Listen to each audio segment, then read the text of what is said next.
Hello, survivors, and welcome to the Zombicide Fans Podcast, where we discuss and review all Zombicide games. I'm Ryan. I'm Schmedley. And I'm James. And today we are joined by our special guest, Ty Hill, aka TIE Fighter 77, Zombicide content creator, and founder of the Zombicide Discord server. Hello, Ty. Hey, thanks for having me. Absolute pleasure. Today we will be talking Zombicide news, then jump into our main feature, Zombicide First Edition core game review. But before that, I invite you to check out our podcast host at zombicidefans.com. There is a ton of amazing community submitted content there: custom missions, survivors, zombies, equipment, house rules, variants, templates, you name it. All kinds of goodies. You can also find links to our Discord and Facebook group on the site and in the show notes. All right. So, Ty, which Zombicide games and products do you own? So I have the full collection of First Edition, minus the John Kovalik box. I got most of Zombicide Invader and most of Black Plague. That's kind of where I stopped collecting. But yeah. So I just want to mention too that Ty, he shared a ton of amazing custom projects for Zombicide in the past years. We'll actually discuss those in the part 2 of this whole Zombicide First Edition podcast, because we're actually gonna split this into 2 episodes. I'll talk more about that later, but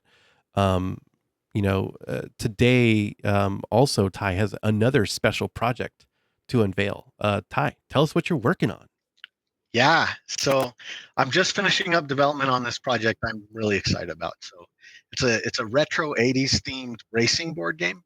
It's called Night Run.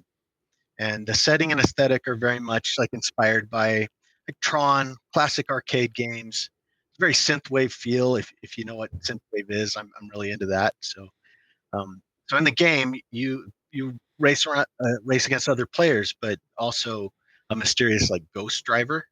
And you can upgrade your vehicles. You try to avoid obstacles and mishaps. You build the track like as you play, so you never know exactly where the finish line is or when the finish line is going to appear. So it's a lot of fun.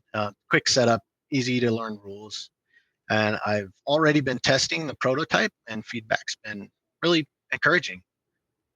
Actually, I'm looking for volunteers to help playtest. So if any of you guys want to help, or any of the listeners, anybody who gets involved early will get you access to the pre-release rules and be a great discount when the game launches, and probably other cool perks. So if you want to help, yeah, that sounds awesome. Yeah, awesome. Yeah, if anybody wants to contribute or just even stay up to date on Night Run, just shoot me an email. So it's tygamesco@gmail. So it's tygamesco@gmail.com. And I'm really excited about the whole vibe of this game. I think people are going to love it. I already have a bunch of rad expansions planned, so that's going to be an awesome journey. This will be my first original game, so I'm pretty excited about it. Man, that sounds cool. Amazing. That's great. I'm so excited for you. I'm so pumped. I love that aesthetic too. Like I often like watch and listen to on the side in like YouTube videos in that same vibe, that synthwave. Yeah. Vibe. That is so cool. Okay, cool. I'll drop your info in the show notes for that, so people know where to, have links and can knows where to go to hit you up for that. That's great. Okay, moving on. So, Schmedley, what have you been up to? Have you been designing any cool Tron-like board games lately or anything? I can't say I've been doing that. It's difficult. I haven't been up to much recently. I started trying to rework the Zombicide bot for Discord, because a while ago I said I'd add the move lookup and I never did. So I've been trying to get back into that, but that's pretty much the only board game related thing I've been doing. Can't really follow up. I know, right? What was that's a valuable contribution. Yeah, that's awesome. I love that bot. So good job so far. Thank you. That's so cool. James, what have you been up to? So on the gaming front, I've been playtesting 2 different Zombicide co-created projects. The first one, I've been working with another member from Discord on a Black Plague campaign that's very much similar to Washington, D.C. or Fort Hendricks style campaign rules, but using Black Plague. and trying to keep it to just the Black Plague core set for those people that don't have everything, but still want to get some more use out of their Black Plague set. The other thing I've been working on along similar lines for Modern 2.0 is playtesting my perpetual campaign. Basically, I call it the Zombicide Grand Campaign, where basically you can go through all the old missions, including all the new ones, and play them in sets of like 10 missions apiece, and constantly keep trying to keep your equipment, gain skills, that kind of thing. So that's been a lot of fun. And then on the hobby front, finished my Gotham City Knights miniatures, so I can't wait to start playing that game. Oh, wow. And then next on the painting queue is Undead or Alive box set. Wow. Crazy. It's more like, what aren't you working on right now? Yeah. Sometimes I spreads myself a little thin, but I keep at it. Yeah, me too. I've been working on a ton of things. First and foremost, of course, the moment is really getting this podcast up and running.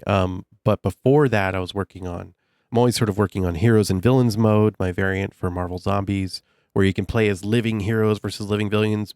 It's basically like another day in the Marvel universe, kind of without zombies.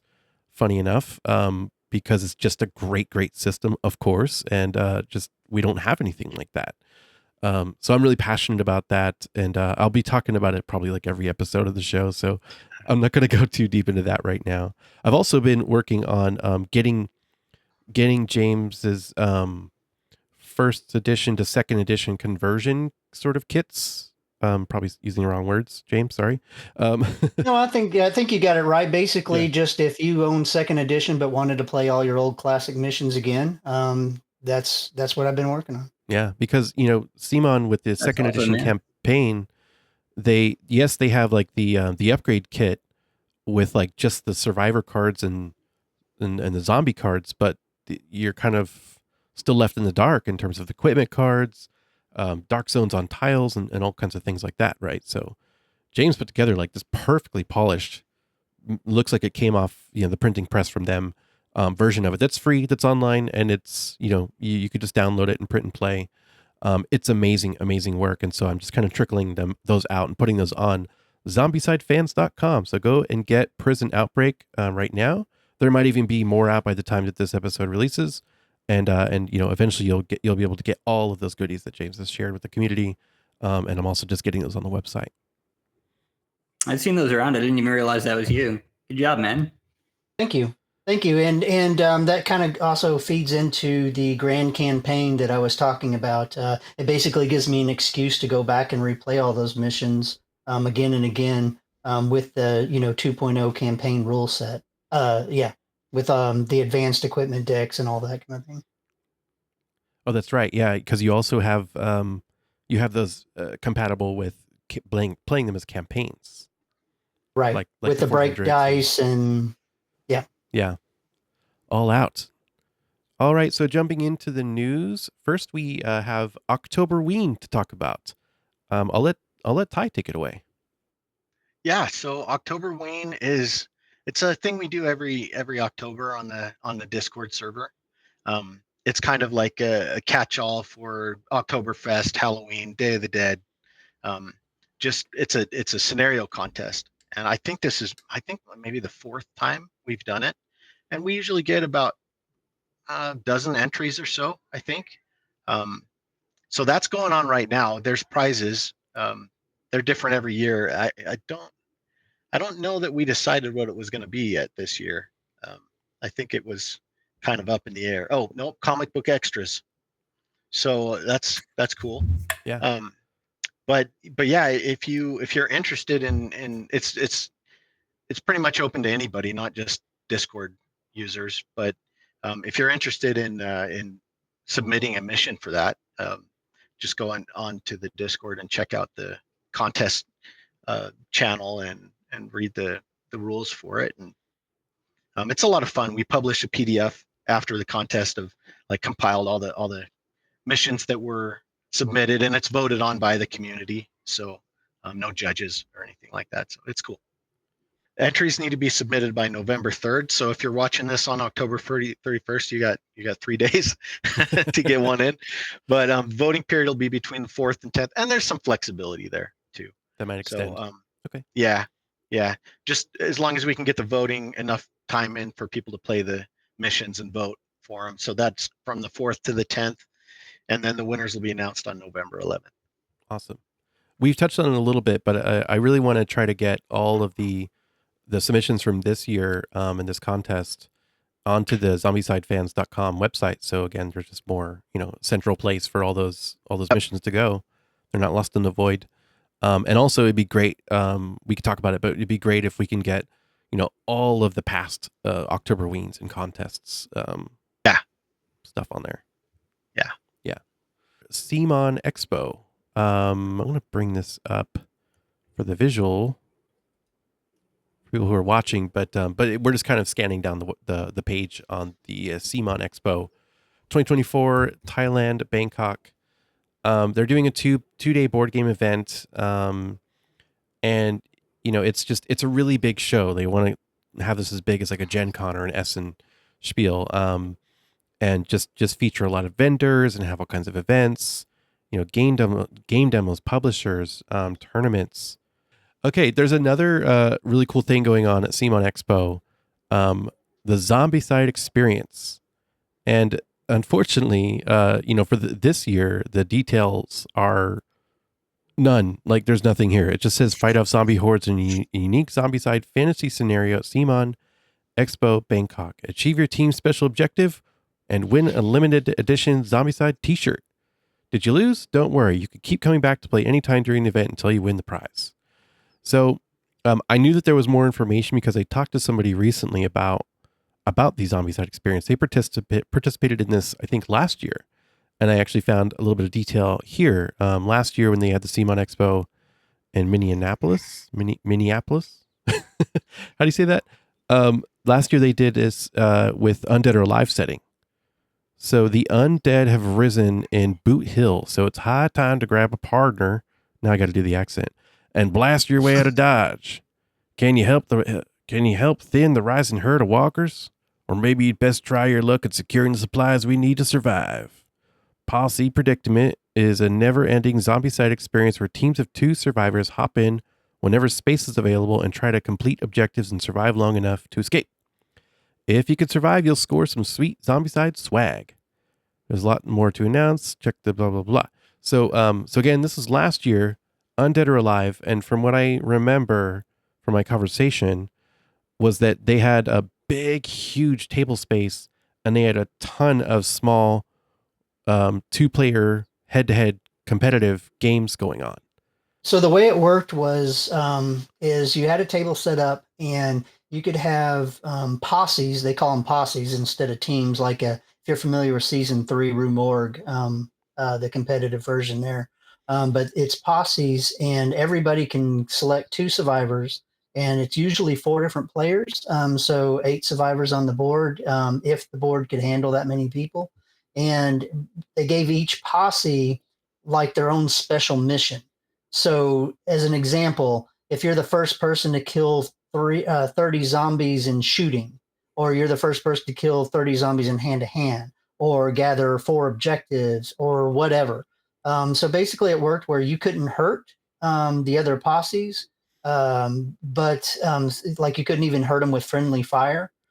So basically, if you worked in a cooperative mode, you were basically just going to end up losing because you were helping out the other posse. I found it to be really odd because at its core, Zombicide is such a baked-in cooperative game that to demo your game as a non-cooperative game felt really odd to me. So yeah, I mean, even reading these descriptions, I didn't get that it was supposed to be a competitive thing. They don't explain that to you either until somebody wins the game, and then you realize somebody's getting a prize and you're not. Oh, okay. Wow. Yeah, I had no idea. That is odd. For Deceased, they recently showed like core plastic samples and print proofs. A ton of miniatures, the bystanders, the heroes, the villains, the zombies, horde units, like just tons of them that look amazing. So go and check that out. They look really great. I feel like the blue plastic for the living heroes is a little more crisp in those pictures than they were for Marvel zombies. Looks really good. And then the print proofs, they've got pictures of like all the printouts of the cards and the box art and all that stuff sort of laid out. So it's like it's getting really exciting. It's like they're getting closer and closer to completing those. And then White Death, they've had a couple of updates lately of the mass production samples, and that's the one again where like they have the Calyx shelf and they're just kind of collecting every mass production sample as they go, and it's getting really full and there's a lot of stuff.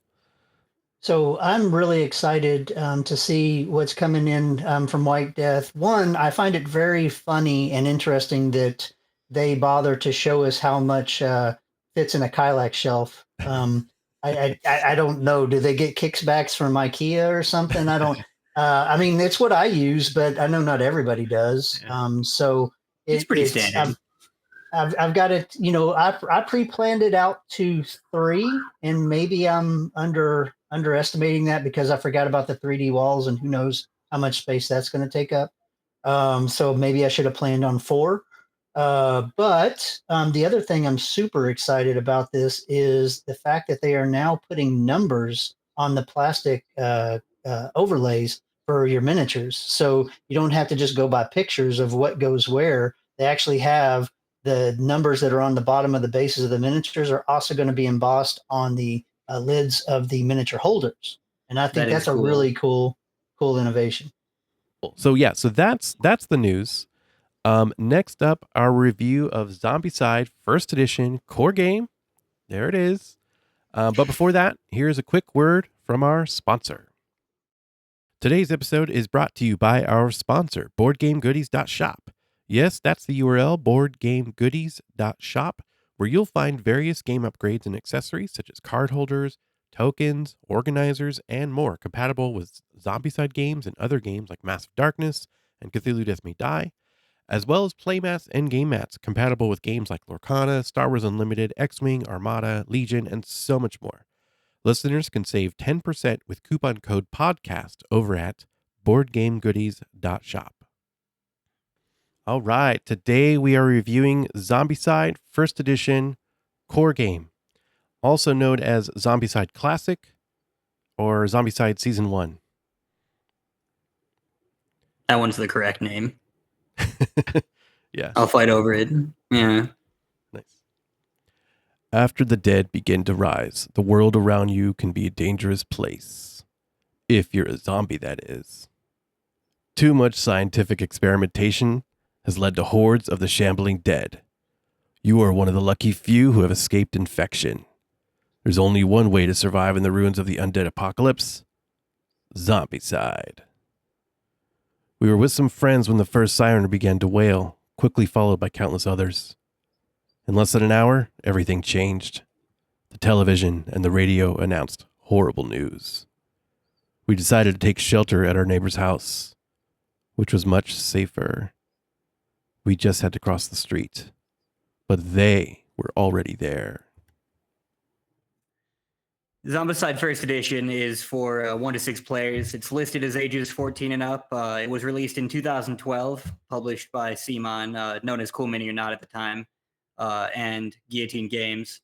It was designed by Raphael Guiton, Jean-Baptiste Lullian, and Nicolas Raoult. And as far as some stats go, I have a few. It was CMON's first Kickstarter. As such, it had a few modest numbers. It only had 5,000 backers and a little under $790,000 raised, which puts it about middle of the pack for all of their Kickstarters. To date, it is the second lowest funded Zombicide campaign. It did beat Night of the Living Dead. But notably, Season 1 does have the lowest Board Game Geek score of any big box Zombicide product at 7.1. That's released. White Death is lower, but I think that's just people upset it's not delivered yet. So maybe we could talk about if we think that's deserved or not. I thought it was interesting in that intro, that dramatic intro. I had never realized they'd ever nailed down what caused the zombie outbreak in Zombicide. But apparently it was too much scientific experimentation. I didn't know they ever said what it was. Yeah, I also always kind of thought it was more of a generic zombie story by design. I haven't read a lot of the fluff. Yeah, thank you guys for calling that out, because I've always wondered too. Like, I've always craved more information, right? Yeah. I actually just stole those first few sentences right off of the Kickstarter video. So before we jump in really into the review of the thing, just a quick rules overview for brand new players to this game or this version. Zombicide First Edition is a cooperative game in which players take on the role of survivors in a zombie apocalypse set in present day, which they refer to as the modern setting. For those brand new to Zombicide, here's a quick overview of how the game plays. In a game of Zombicide, the goal is simply to complete the mission objectives with at least one remaining survivor. There's 10 different scenarios in the core game, each with a different board layout, different objectives to win. You'll lose if all survivors have been killed or you're unable to complete all the objectives. So, in the player phase, the first player activates all of their survivors, one after the other, in any order that they choose, and then when they're done, the next player's turn begins. On a player's turn, their survivors can perform their actions. They can move, search, open a door, reorganize inventory, attack, take an objective token, make noise, do nothing, or if there's a car in the scenario, they can get in or out of the car, they can change seats in the car, they can drive the car, and sometimes they can even search in the car. And then it's the zombie phase. All the zombies on the board activate. They'll either attack survivors in their zone, or they'll try to move towards the nearest survivor that they could see, or head towards the noisiest zone on the board. And then after that, you spawn new zombies on every spawn zone on the board. The zombies that are spawned are indicated on the zombie cards. Depending on the danger level, determines how many zombies will spawn. So for every kill that a survivor gets, they have this danger level track that increases for every zombie that you kill. So you have these different thresholds. You have blue, yellow, orange, and red. So when you get to 7 kills, you're not only getting, an extra skill, you're getting +1 action on your turn as a survivor. You're also increasing the game's danger level. So instead of spawning like 1 walker, you might spawn 2, or you might spawn runners or more of them, or fatties or more of them. So the game has this great scaling system. There are a lot more rules to get into. I'm not going to take the time to do that here. There are a ton of videos online. Of course, there's the rule book that's online as well to learn the game from. I just wanted to kind of give a quick overview of the rules, maybe to help someone who's brand new or just to brush up real quick. And now we're going to go ahead and dive into our discussion. So I'm on the younger side of this crowd. I was in high school when First Edition came out, and I was not a huge board gamer. My dad was, and I had played a few of his games in the past. He had Catan and Robo Rally. He was big into 40K, which were, those are little polar on the sides of complexity. But one summer I was down there, he was in the Kickstarter, he had just gotten, and I think he thought I'd like it because I was big and still am on video games. And Zombicide is a very kind of video gamey board game with the searching for equipment and the XP and the skill trees. And I loved it. I mean, I think it was the next year, 2013, I picked up the core box, which is why I don't actually have that much. I didn't actually get to be in the Kickstarter. But that was my first time playing Zombicide, and it was really my first time kind of connecting with a board game to the point that it made me, I guess, a board gamer, instead of just doing a thing with my dad. Back in 2012, I didn't know what Kickstarter was. So my first experience with the game was buying it in a store. And they literally had, 2 dozen, 3 dozen copies of the game as they were stacked, high from the floor. And we saw it. We loved the zombie motif. We thought, well, let's give this a try. Why not? The miniatures look cool. So we purchased it. We took it home, broke it open, started learning the games, and we're instantly hooked. We were able to eventually gather more people into the group. The more the merrier, so it seemed. And it was a really fun time, rolling lots of dice, getting characters into trouble that we probably shouldn't have been, but it's no guts, no glory. And when you do something really stupid and it still works, those are the things that we still talk about. So it was a really fun time. Nice. Yeah. Zombicide is like just some of the most memorable and like cinematic experiences ever. I kind of feel like First Edition maybe more so than the others. yeah. Anyway, yeah. So, Ty, tell me about your first experience with Zombicide. Zombicide is definitely a game that just was so unlike anything I'd played before.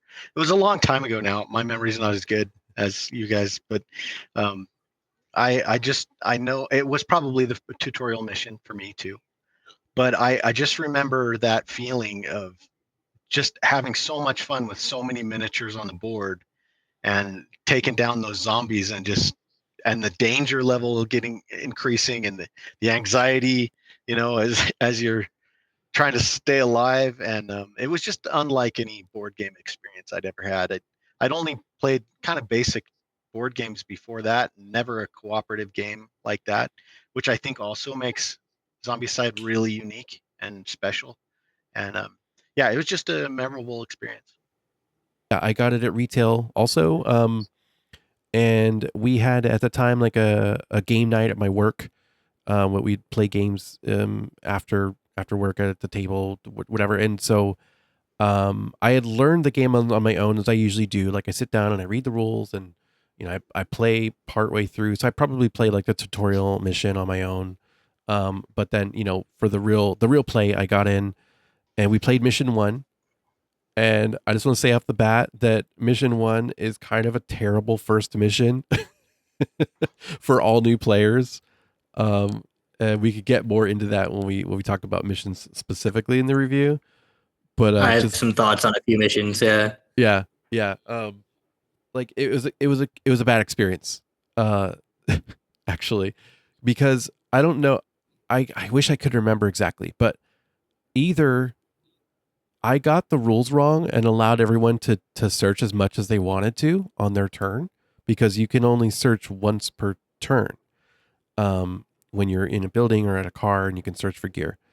Or they just kind of solved it, because I worked with like a bunch of engineers and stuff. They were too smart. So we're just kind of hanging out in buildings and searching for gear and finding the flashlights and juggling the flashlights around and searching and like milling through the deck. And it's like, it just wasn't fun. And me and my buddy, like my kind of closer friend next to me, was like, well, he had Wanda, and he was like, well, I'm just going to go do my own thing. And he just like skated around the streets and opened doors to other buildings just to make it interesting. And we were immediately like trying to homebrew and customize this game. We're like, wouldn't it be cool if like you had different, like, I don't know, like neurological conditions or things like that made it so like you had to.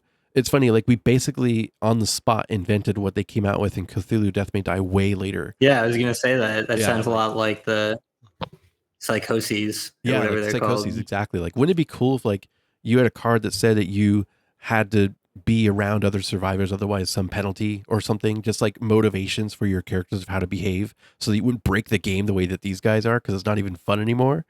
So outside of that, I thought the game was incredible. Like the production value and the just the like had this really cool X factors. Had like, it felt really fresh and really cool.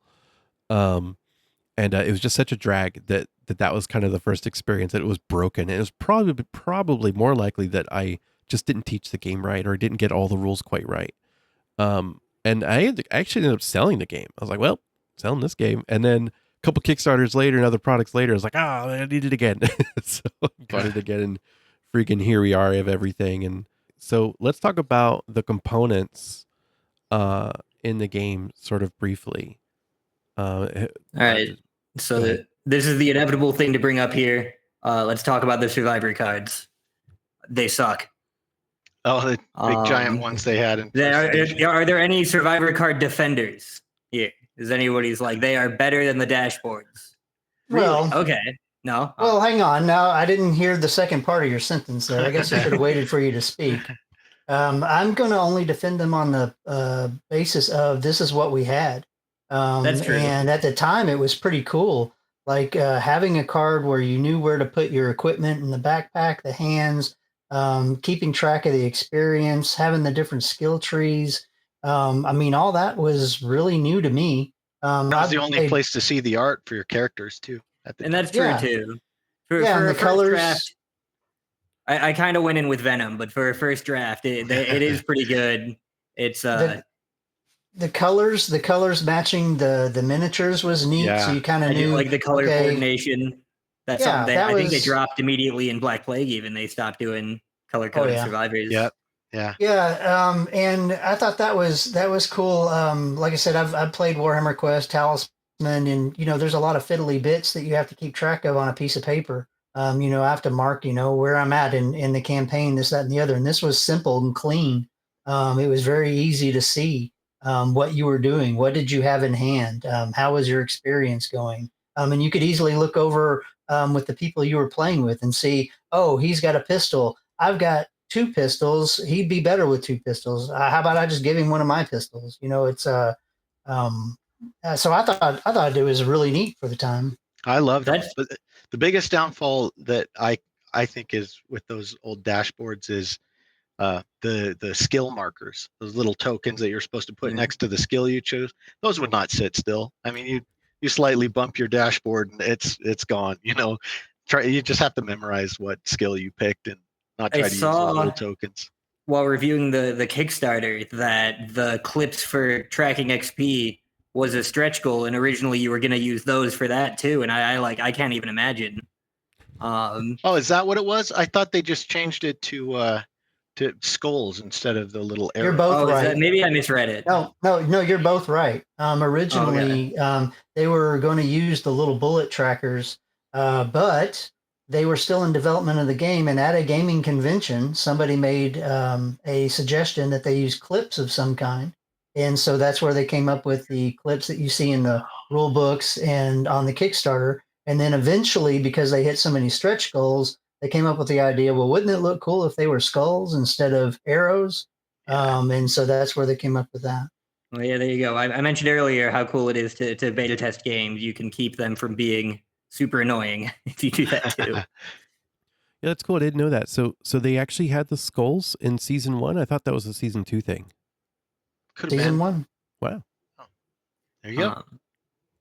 The other thing regarding, just while we're on it, oh wait, before and this might actually before you Sorry. move on, I wanted to talk about the survivor identity cards also. Yeah, so I agree that like a great impression the game had on me at the time in 2012 was like the presence of that big card, and like the art on it, and it just really added to, again, that really cool factor, right? It's so colorful and so vibrant. Other dungeon crawl like games around that time were so dark and dim, and the art was very small, and you just didn't have much room to enjoy all of that presence that it brought. So it brought a lot of presence and flavor and the wow and all of it. The large art, the big huge danger bar at the top. But yes, the clips were kind of awful to slide into use, and the clips, man, like even I kind of in my memory thought like I like the skull clips better because they're skulls, right? Who's want a skull?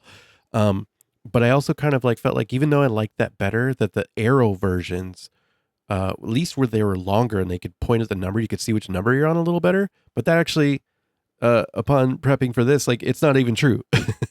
Both of them were so short, like they don't point at the numbers. So like how many times, like every time in a game, I bet you at least somebody is making a mistake and like, where was I? Was I on 9 or 10? Whatever. And then it's kind of have to fudge it. God, I hate that. It kills me.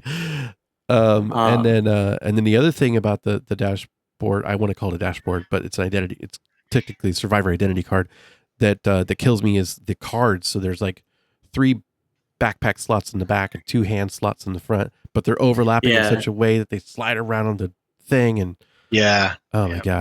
What do you guys think about the tiles, Schmedley? So I don't have a whole lot of thoughts. When we get to, well, I guess I could say it now. As far as setup, I think it's very weird. I didn't remember this at all. We don't have the V on one side and F on the other, or R on the other,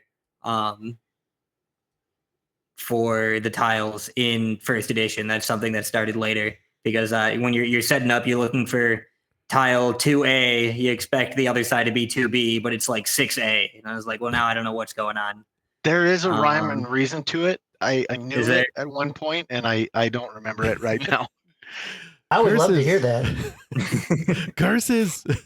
Gotta ask Dive into Thels. it. No. Gotta ask Thels on Discord. He knows everything. Oh, there you go. What I would give to know, what everyone listening would give to know, what in Hades is Yeah. the rhyme or reason to that. So we're gonna have to bring that back up later. When That's we the one find it that out. stood out to me was on the back of 2A was 6A, and I can't think of any numbering scheme that would make those two on the same tile. Kills me. It might have to do something with I'm just spitballing because I don't remember, but like what kind of building is on the tile, like whether it's maybe like a middle or a corner or whatever. But I'm not sure about that. Yeah, I would say the only two things I don't like about the tiles are the numbering system and the repeated layouts of the tiles. But other than that, I think the tiles are really easy to read. The artwork is really fun. And if you spend some time actually looking at each little detail of each tile, you can always find something new. Like I still am amazed sometimes when I'll just be sitting there playing a game, looking down, waiting for my turn. And I see something that I'm like, whoa, I don't ever remember that being there before. Yeah. Just all the little details that the artwork puts together. It's very easy to see what's a wall, what's a street. The difference between the crosswalks are easy to figure out. So I think that the map tiles are really cool. Yeah. Yeah. The map tiles are like phenomenal. Honestly, it's the best map tiles out there still, I might dare say. I have a lot of dungeon crawl games, and it's certainly like among the best for me, for sure. Sort of first edition over others because first of all, they have the big zones, right? It's not like one square per miniature. And so it's genius for the gameplay, but also for that they were able to utilize that for the artwork because there are no lines. Like it's complete immersion. It's 100% immersion. Yeah. There's no lines Sounds and stuff, that they've just overlaid on top of like they do with, like they tend to do with all the other dungeon crawl type games usually. What do you got? Well, I mean, just for me, I personally thought that the objective tokens are easy to read. I like that the idea that they include double-sided tokens, so you can do different kinds of missions as far as blue, green, or red objectives. The fact that the doors are easy to tell whether they're open or closed. The artwork is very easy to see. Whether they stay on your board in the places that they're supposed to be is a different matter. We can talk about that, but it's very easy to see when a door is open or door is closed based on the artwork. I think the cards are really well produced. The miniatures are awesome quality. I mean, top to bottom, I don't really have any complaints about the components for the most part. Yeah, the I think quality they're all pretty well. around is pretty nice. especially for a game where you're getting what was it, 72 miniatures in the box for 80 theoretical dollars. Their miniatures are just amazing. Like I still think they're amazing. I know the ones they make now for the newer board games are better, but at the time, I mean, I was coming from, you mentioned it before, Twilight Creations Zombies series of games with the 3 exclamation point zombies. And they're just kind of melted blobs, the zombies in that game. No offense. I mean, I love that game, but yeah, Zombicide miniatures are just on a different level. Yeah. Zombicide was definitely the first game that I looked at as a board game that had miniatures that I had to paint. I mean, obviously, some people paint anything, and that's all well and good. But coming from a tabletop miniature space like 40K or other games like that, to me, it was all about the miniatures and that I had to have them painted, just because that's what you do as a tabletop miniature game. Let's see. Yeah, I totally agree. Like all of the tokens are really vibrant and really clear in what they are and shape and or design and color and all of that. But I do definitely take issue with the door tokens. Like the doors, especially the closed doors, they're like appropriate art wise, but they're really hard. They can be really hard to see across the table. Right. Did you guys find that too? Like, you have the little especially because the doors in first edition are like a very subtle light brown color. So it just kind of blends in and it's like it's too easy potentially I can see that. Sure. to miss that there's a door there after hours of sitting there and playing the game and hashing it out and whatnot. Did you guys find the doors hard to identify or concerned that they might be hard to identify? They're probably the hardest thing to identify on the board for sure. Yeah. I just think keeping them in place is the hardest thing. Just like the equipment on your identity cards is hard to keep in place at times. Keeping the doors in place in the board can be hard, especially if you're rolling dice across the board or moving a lot of miniatures, handfuls at a time. It can be hard to keep a door in place. Yeah.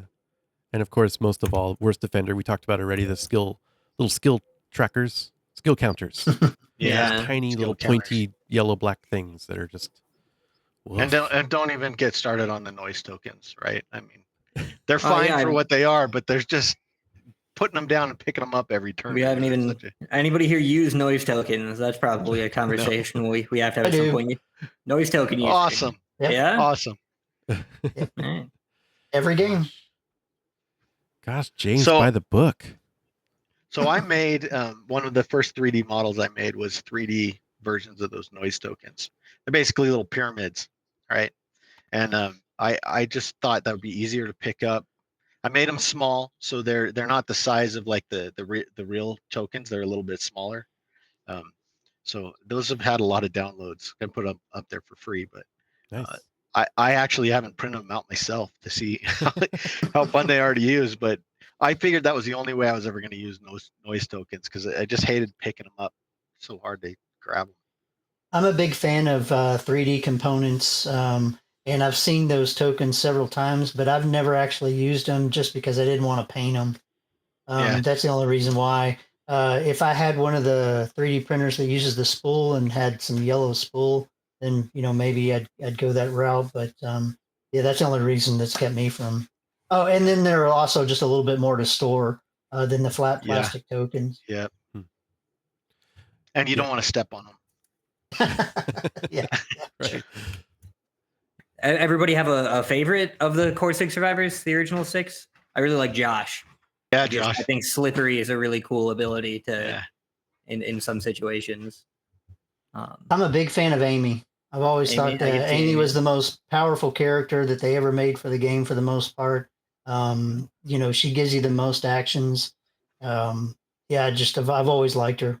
Plus somebody running around with a sword, who can beat that? Her design is really cool. I always preferred a free search action to a free move action just throughout the franchise, but free move is pretty good.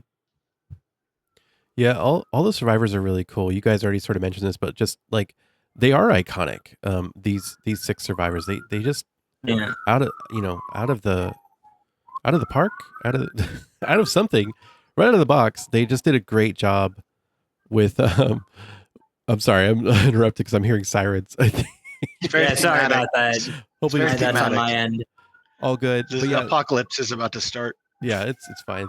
It's I can mute my mic when I'm not speaking if it's bothering you. No, it's as long as they're not coming for you. It's all in theme. It's all good. But yeah, so yeah, great iconic survivors. The first 6, and my personal favorite is Wanda. There's just something so cool and sporty about rolling around on roller skates and with a chainsaw, especially at least on the miniature and the art anyway. And I always want to give her the chainsaw when I'm playing the game. But yeah, being able to run around 2 zones per move action is insane. And her abilities up the chain in orange and red can just make her an absolute machine for getting objectives and winning the game like nothing sometimes. And gosh, so she's kind of my favorite character, but honestly, the best ability has to be, in my opinion, Josh with Slippery, right at blue. Like you could just maneuver through so many different situations with that. Speaking of Wanda, she's actually responsible for one of my most memorable experiences in one of those first missions I played with my dad, where that I got her with, I think I crafted it even because crafting is the thing in first edition, the sniper rifle with the scope, and I used it with Wanda, and you could like run away and then turn around and shoot at zombies. And I was like, the combination potential is like never seen something quite like it in a game like that. Yeah, that's so cool. I don't think I ever took that strategy. That's really cool. Yeah.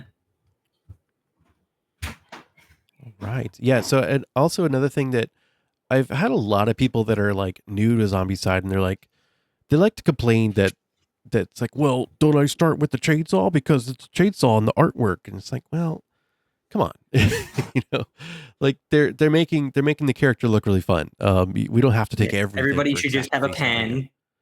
Yeah. Yeah, right. pan for everyone. You get a pan. Gosh, pans are awful. They're so bad. They're so bad.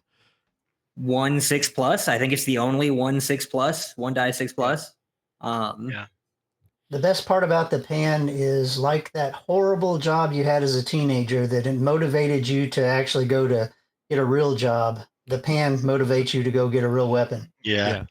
It is interesting because it does provide, being so weak, a number of your characters at the beginning of a game, it does provide like a lot of tension. Like, oh my gosh, how do we get over this initial hump? It's really kind of terrifying.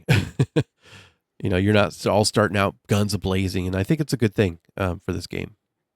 Fortunately, the deck is pretty weapon heavy, which, I mean, it needs to be, right? Although I did have a friend comment one time, like, what kind of neighborhood is this? There's like a machine gun in everybody's couch, like there's a lot of weapons floating around. You still got the bags of rice and cans of food, stuff like that, which I think is fun because that's more narrative. Oh man, I found water bottles again, but you make a scenario based on that, and that's cool. Yeah. Well, and clearly your friend doesn't live in Texas, so. Okay, that's it. Zombicide takes place in Texas. Now we know. On a Tuesday. So personally, I think the equipment cards are just awesome. The layout's easy to read. It's easy to tell what the range is, what you got to roll to hit, how many dice, the damage. And I absolutely love the balance that they put in there. A baseball bat, 1 dice at 3+ seems pretty cool, but maybe you're a katana person and 2 dice at a 4+ is the better way for you to go. Me, I'm one of those guys that can't roll, a 3+ to save my life. So any dice is better, for me. The chainsaw, 5 dice at a 5+ seems impossible to hit anything, but remember, it kills fatties and opens doors. So the balance that they have between the guns and hand weapons, I think is really cool. And also, like you said, Ty, including the food cards in there. Well, I know some people complain, well, I just want a weapon, I don't want food. It opens up the possibility for missions and also gives the possibility that you're not always going to get what you want. Oh yeah, one card in the equipment deck that's a delight. Every time I see it, like, oh, that's right, I forgot this is here, is the goalie mask. Because only one of these in this big deck. Yeah. And it's really cool because it allows you to prevent 1 wound inflicted to the wearer. So that's a really cool addition that they made. The something they never revisited, you mentioned it earlier and I mentioned it in my story about Wanda, is that there is crafting. So occasionally you won't find a Molotov, you'll find a bottle or some gasoline, which was, so you're kind of like putting together the ultimate weapon, which is another kind of cool thing to do, although it does occasionally devolve into everybody looking around frantically for a bottle. Yeah, I mean, you mentioned it, Ryan, earlier. If you spawn an abomination in blue, which can happen in the season 1 box, you're running away from it. That's what you're doing for the rest of the game, unless you happen to find those 2 components, because the Molotov is the only thing that'll kill an abomination in that box. There's nothing else. Yeah, I wish that spawn card specifically did not, like that part of that card didn't exist. Because it turns into a completely different game, I think, in a bad way, maybe? Yeah, I agree with that. Or it can. I think there's potential for like the being chased by the invincible enemy to be cool. But it's so hard in the game system. It's very hard to make sure it's cool because it requires him to like spawn kind of far away, and you can't account for that the way it's set up with the randomness. So probably the best solution would just be to, if you're worried about it, to take the cards out that have Abomination at blue. Yeah, that's true. What I love about the zombie cards in this game is that they are numbered 1 through 40. 34. Somebody knows the number, right? It's 42. Bunch of nerds. I love it. So I know that because I just sorted them out for our cool. book club mission, and I had to separate them from all my other first edition stuff. Gotcha. I don't think I did it for first edition, but like moving forward, I've always been big on tailoring the spawn deck to the difficulty level my table prefers. Sometimes easier, sometimes harder than the default. So the commitment to always numbering it, making it very easy to tell where the harder cards are, where the easier cards are, without having to like weigh them individually is cool. They, CMON actually wrote an article on their website, and they also put it in the compendium book that they released later, that you can actually, they tell you exactly like the matrix that they use to design the game with, so like certain numbered groups of cards you could take in or out to make the game easier or harder. And that's also in combination with other expansion stuff that came out with later, but it's really cool that they also did that. They went that extra step to be able to do that. And, some people, this game is hard. Like first edition is a hard game. In my opinion, anyway. I'm curious to see what others think. And so it's really cool that they give you, what you need to be able to tune that a little more with that deck. Yeah, let's talk about the setup of the game. Hate it. Takes forever. It takes forever. It gets faster with experience, but I think that's a huge thing they've improved on over the editions. Is that like in first edition, I don't like that I have to look at the book every time I put down a door. I don't like that there's no easy to read diagram of which tiles you need to get out and where to place them. I don't like that the back and front of the tiles, like we talked about.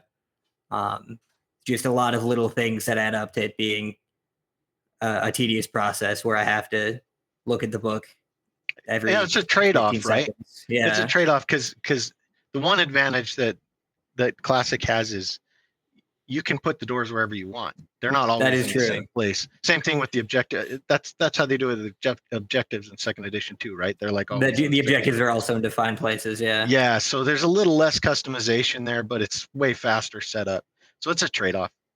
Yeah, me playing Dungeon Crawl games like Descent or Star Wars Imperial Assault, Chronicles of Drunagor, Gloomhaven, like all those are actually a lot more tedious than Zombicide is. So you might be surprised. Especially, they are. So Zombicide setup can be tedious, but being able to divide up jobs is always a helpful thing. But I do like in their mission like layout in the rule books, how clear it is. Like, okay, your objectives are this, right? Get the objective tokens or get a card or whatever it is. And then here's your special setup section, and then here's your special rules section. And it's just been a great framework that they've always had, that I really appreciate how they lay that out. So we have a thing that we currently like to call book club mission until we get a better name for that, which is kind of like a book club. Like we're all going to read the same book, but we're all going to play the same mission. So we all pick a mission that we're going to play. We can all talk about that and, contrast and compare how it went for us. And then, if we have other missions that we talked or that we played or what have you, we can also talk about those. So I don't have it in front of me. Someone remind me, what is our book club mission this time? It was mission 3, the 24 hours race of Zombie City. There was a big board. I believe the only goal was to get to red. I don't even think there was an escape. That was it. Yep. There's a large rest home in sight. The buildings do not look too damaged, and some cars look like they could still run. The supply room is probably full, since it looks like the looters didn't linger here. We pretty quickly saw why. The area is swarming with zombies. The previous inhabitants couldn't really put up a fight. Before exploring, we have to clean up. I dream of bubble gum. Seems like you could still get bubble gum. It's all stale. It's stale. Nobody has quarters anymore to get them out of them. I love that they had that ongoing thing in the thing. Like I dream of bubblegum, or I dream of it taking a shower, or just those little things that they added. That's a little life. I just saw the previous one ended with I'd kill for some toothpaste. There you go. That's a great one. All right. And the next one would be I could use a new pair of shoes in my size. Yeah. So how did it go Anybody for you, have Schmedley? Oh, okay. 24-hour race of Zombie City. Yeah. It was the first one first mission in season 1 that I had played in a long time. And it was just kind of all right. I thought it was very cool. Like I said before, that we were swarmed with just walkers at first.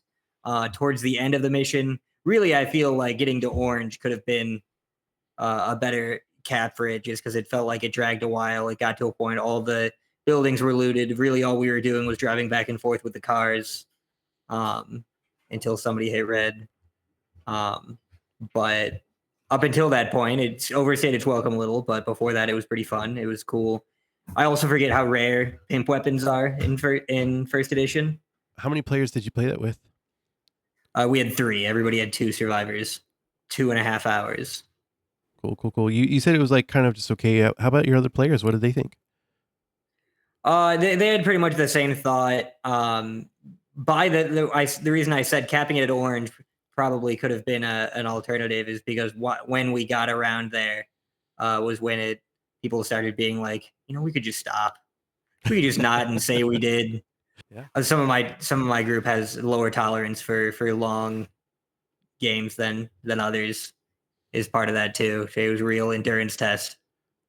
But we split up. We went and got all the things. Super important in first edition, possibly because of the higher difficulty to open those buildings early, because otherwise you'll just get 15 runners on your head. Right. Yeah. Oh, and I forgot to mention because I have it open now too. So, the mission also it's a medium difficulty and 4+ survivors, and it says that it's 90 minutes. Yeah. Yeah, those numbers are never right. I don't know. Right. I don't know. They always seem too short to me. Yeah. And the difficulty is always all out of whack too. James, how's your experience playing Mission 3? So a little bit of background overview real quick. I haven't played a version of Classic in probably about 5 or 6 years. So I reread through the entire rule book to make sure I remembered things the way I remembered them. So I started off playing by myself solo with mission number 1, the city blocks. And I'm glad that I did, because it quickly brought back to mind the sewer mechanic, as I hadn't played with that in a long time. So I played that game, and I won't go too deep into that, but I'm glad that I did. When I got my group of together, I had 2 other players, same as Schmedley, 2 survivors per player. We started off with mission 2 just to get their feet wet, kind of the same way with me, and they were very disappointed, as it took us. It was quicker to get through the mission than it took us to set it up. We just basically walked around the street and went to the exit zone. I think one person killed a zombie. It was really pretty bad. However, I would have to say all the people I'm playing with are very seasoned Zombicide players, and their whole goal was just to see if they could win the mission. If you were playing with a new group of Zombicide players and they, say, opened up a building and went inside, well, then the game could be completely different. But just walking around the street to the exit zone was pretty disappointing. When we got to mission 3, it was a lot more interesting. We decided we were only going to play with what was in the core box. We were acting like we didn't own any other Zombicide miniatures. And the reason why I bring that up is because twice in the game we ran out of miniatures, which is very rare. So we were in danger a couple of times just because we actually ran out of walkers. But still, in the end, I'm not sure that we took more than 1 wound the entire game. Maybe we didn't take any wounds. And it ended with, predictably, Wanda running around, skating around, picking up the objective so she could quickly go red. We never bothered with the cars. We just, like I said, killed zombies until we got enough points to win the game. Wow. Totally different experience. Yeah. Didn't bother with the cars. Yeah, it's interesting. They felt like the easiest way to get up there to me. So Ty, how did Mission 3 go for you? So I had the same thing. I had three of us playing, and one had never played Popular before. number. Yeah.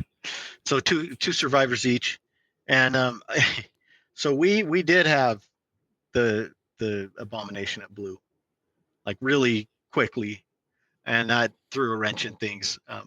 It's not my favorite mission. I think the objectives. I agree. I agree with Schmedley. It would have been nice if it ended at orange, because it does get a little bit repetitive. I mean, you pretty much just get in the car and drive around trying to kill as many zombies as you can. And we did have some difficulty with that because of the abomination, but also because as many times as I've played Zombicide, there's one rule I always forget, and that is that you're allowed to search a room unlimited times. You can only do it once per turn, but you can search the same room unlimited times. And I always forget that. I always think you can only search each room one time, and that makes it so much harder, especially if you're trying to find components. I've heard Molotov, people play like that before. I can't even imagine. Yeah, so it's not clearly room. stated in the season 1 rule book. They do clarify it in an FAQ later, but it doesn't actually ever say you can search a room more than once. But it's implied, I guess. But it's just something I always forget, and it just makes Zombicide so much harder. I'm terrible at Zombicide, but it might just be because I always forget that rule. Funny. Yeah, I have a high mortality rate. It's funny you mention that because that does come up in games when I'm teaching new people often. Like probably every game where they'll ask that when I'm teaching the rules. They'll ask that again in the middle of the game. They might ask it again later, or somebody else asks it that didn't really catch it the first couple of 3 or so times. I guess it's just a really unintuitive aspect of the game design, right? Perhaps because you think that if you search a room and you find an SMG, a machine gun, that you're not going to find more in there, but you could find everything. You can find 100 or whatever cards worth of stuff in that one single room over the course of a game potentially. Did you have all your survivors survive in your game too, Ty? No, we didn't. We had an extra activation that killed. We had 2 cars going, and we ended up in a zone with too many zombies. We stopped our car, so yeah, we lost 2. Yeah, me too actually. So I played with 4. We had 4 players, so we had 4 survivors. I was like, oh, we might want to do it at 6. And they're like, nah, bring it on. Like, let's do it with 4. So it's like we did it. So I played as Josh. My buddy Joel played as Wanda. Drew played as Ned, and James played as Amy. And thanks to those guys for playing. We played. It took about 2 hours to play. And we did win the mission.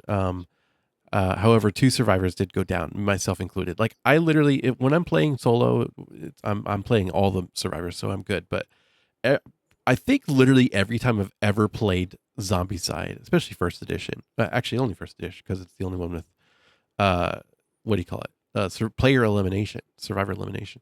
I think every single game I've ended up dying, and like my buddies have got to kind of take it home.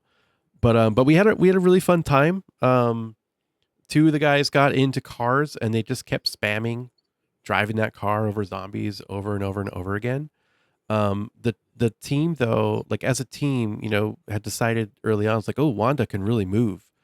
So that player, Drew, he was like, or no, sorry, Joel, he was like, he's like, okay, yeah. So here's the play. Like, if we count the number of experience points that we can get, plus a little extra, Wanda could just like roller skate us into victory, and the rest of us need to just keep the zombies off of her, kind of a thing. And we're all like, okay, and go. So we kind of went with that strategy. I was Josh. I was slipping all around, just trying to kind of play support for the team, really, and it was like, I know an abomination's going to come up at the wrong time, so I'm going to try and like mine for the gear to be able to put them all top together in case we need it, kind of a thing. But due to extra turn, they're called extra turn cards in this game, which is kind of wild to me. I ended up dying, and so did the Wanda player, I think. And then the 2 guys in the cars took it home. I think that the guys in the cars though were kind of bored by the end of the thing. Having to wait till we get up to red because it's just like just Yeah. that's supposed to be the sound of like the brakes and turning around and running over zombies again and again Yeah. and again in the same Yeah. like 6 zone radius. So yeah, not the greatest mission, to be honest. Not like if I had to pick a mission to be like, this is the Zombicide, or at least the Zombicide first edition experience, it would not be this mission. It's just it can be too car heavy. Now if you choose not to jump in the cars, you're gonna have a different experience. But yeah, I agree that getting to red and just the kind of almost monotony of like car running over back and forth, isn't the greatest experience. However, we still all had fun. It was still like, oh, moments when like rolling the dice just the right way, and it was still like kind of a nail biter at the end when it's like 2 of us are going down and the board is getting awfully swarmed here. Who else is going to go down? So yeah, it was still a good time for sure. And I was really glad that everybody was, because everybody had played second edition before, and everybody was down to like play this real experience, getting ready for this podcast as I had pitched to them when we were picking which game we were going to play. And everybody's like down with it. They're like, yeah, no, let's use all the old dashboards and none of your upgraded stuff. And like let's feel the pain here. And it was still, everybody was still surprised. Like one guy in particular was like, I would not have known this is a 12-year-old game at all. Like I wouldn't have known the difference between this and second edition, really. Like this was still a really good game and experience and all of that. One thing that I wish that I had, actually I've made my own player action reference cards, and I always wish that they would have made those. They've never made that. Like, what are all the actions that you can do, especially when cars are involved, right? Like It's on the back of the rulebook, isn't it? It is in the back of the little rulebook. quick thing. But the way that the back of this rulebook is not really laid out well. Actually, I committed. It does get better. Huh? Oh yeah, it does get better. Yeah. But just experiencing this like on its own, right? The way it's laid out, it's kind of not great. It's kind of not awesome to read the back of the rulebook with the turn summary and the way it's all written and everything and organized. And I committed a cardinal sin. So sorry to the guys if they're listening. I didn't do the right target priority order because I'm used to that table on the back being the targeting priority order. And it says Walker, Runner, Fatty, Abomination. So I was like, oh, must be what it is, because I don't remember it well. But below that on the back of the rule book, there's another like cell that says like Survivor, then an arrow, then Walker, then Fatty, then Runner. In the moment, I was like flustered and I was like, this is the thing. Like I recognize this table from other editions, looking ahead a little bit, but like, so I just went with that. And so it actually made that mission a lot easier for us because we didn't have to worry about like the whole runner fatty thing, because you can't run over fatties in a car, which means that you can't run over runners in a car when there's a fatty in that zone. So it throws a little bit of a wrench. It would have been a little bit more challenging, that mission. It would have been a little bit more interesting, for sure. It is interesting looking at this that walkers are higher priority than fatties. Is that change different, or have I just been playing wrong the entire time? Oh no, Classic has always been that way. No. Okay, but like later on, it's different. Yes, where fatties are. Okay. I Which don't makes think. more sense. Yeah, I think it does. I don't think that came up in the games I just played, but if it did, I did it wrong.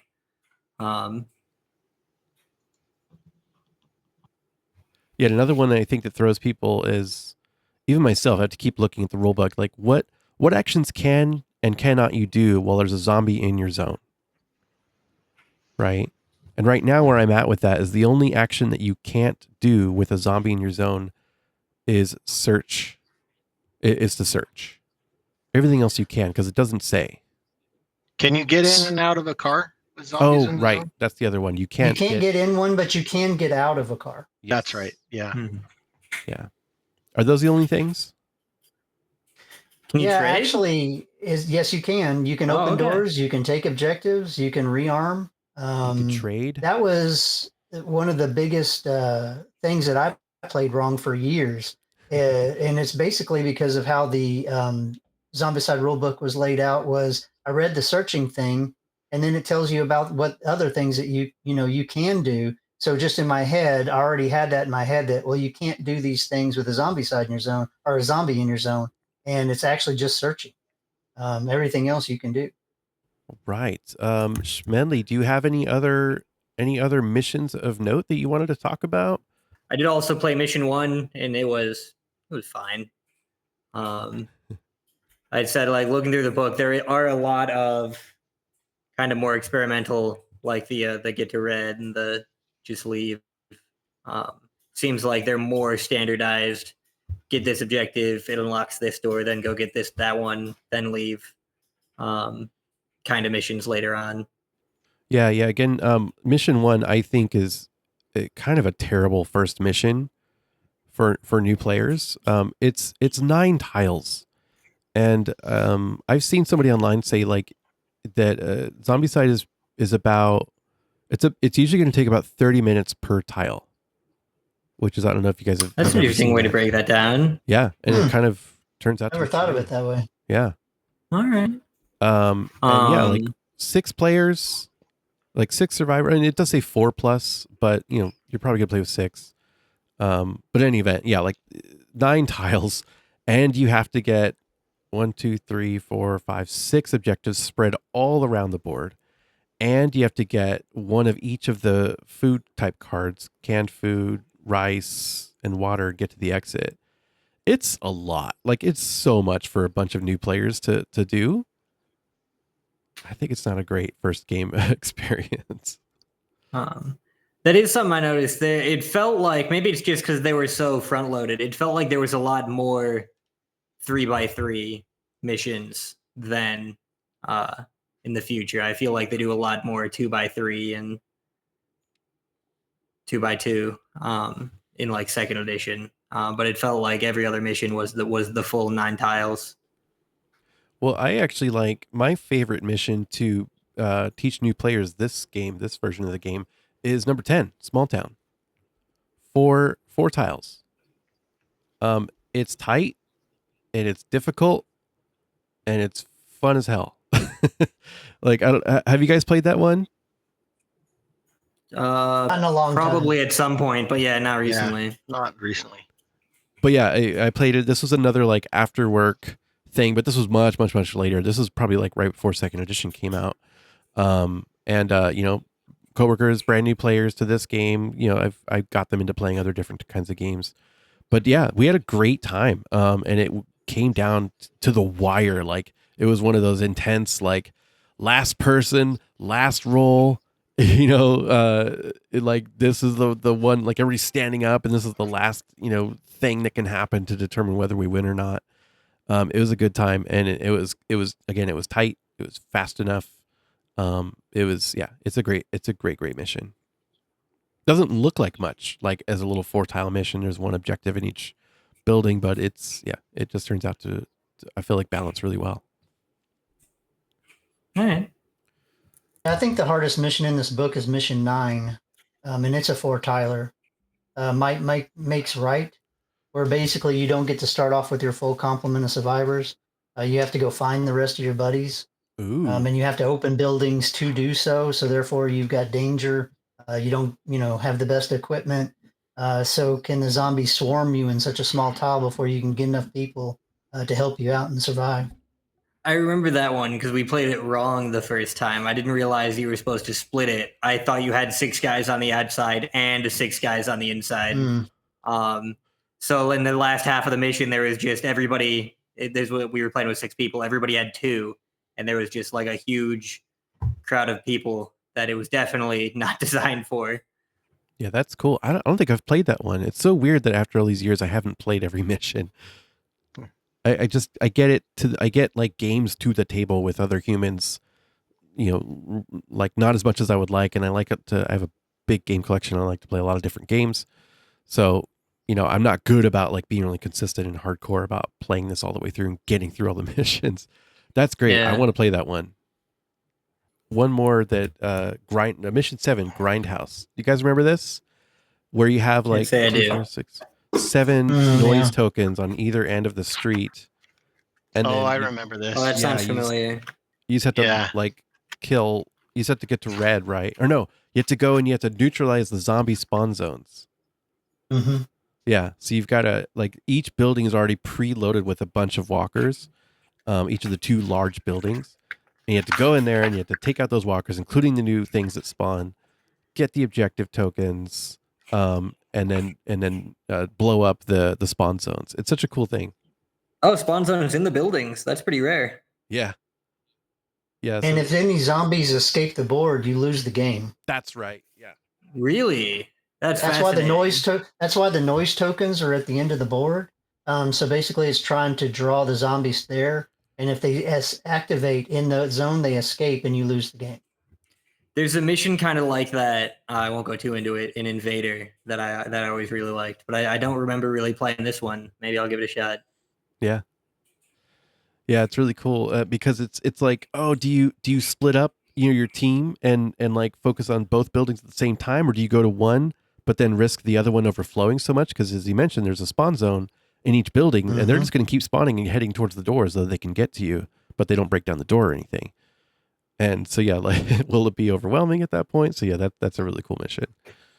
After a while, I'll get a little burnout, I should say, of like get the objective tokens and you win the game. However, like, Yeah, going over. it's a blessing and a curse because, like I said, there's a lot of missions that we went over where that kind of creativity made it just bad, but at the same time, you got to respect it for doing all that to see what worked and what didn't, and then moving forward with what worked because this was the first one. Yeah. There wasn't But even that still, established formula. like kind of going over this again together, like there's a pretty good variety here. Oh yeah. Even among a lot of some of the same stuff. What do you think about the pacing tempo of the game, James Schmedley? I think we mostly touched on it before, where it's like as soon as one person gets to yellow, I mean, it sucks to be blue because of the way it moves forward. Some missions drag on a little long. I will say, in really across the franchise, after you've played 2-3 missions, it feels terrible to have 3 actions. It's like you feel so slow. You're like, oh, my turn's already over. Yeah.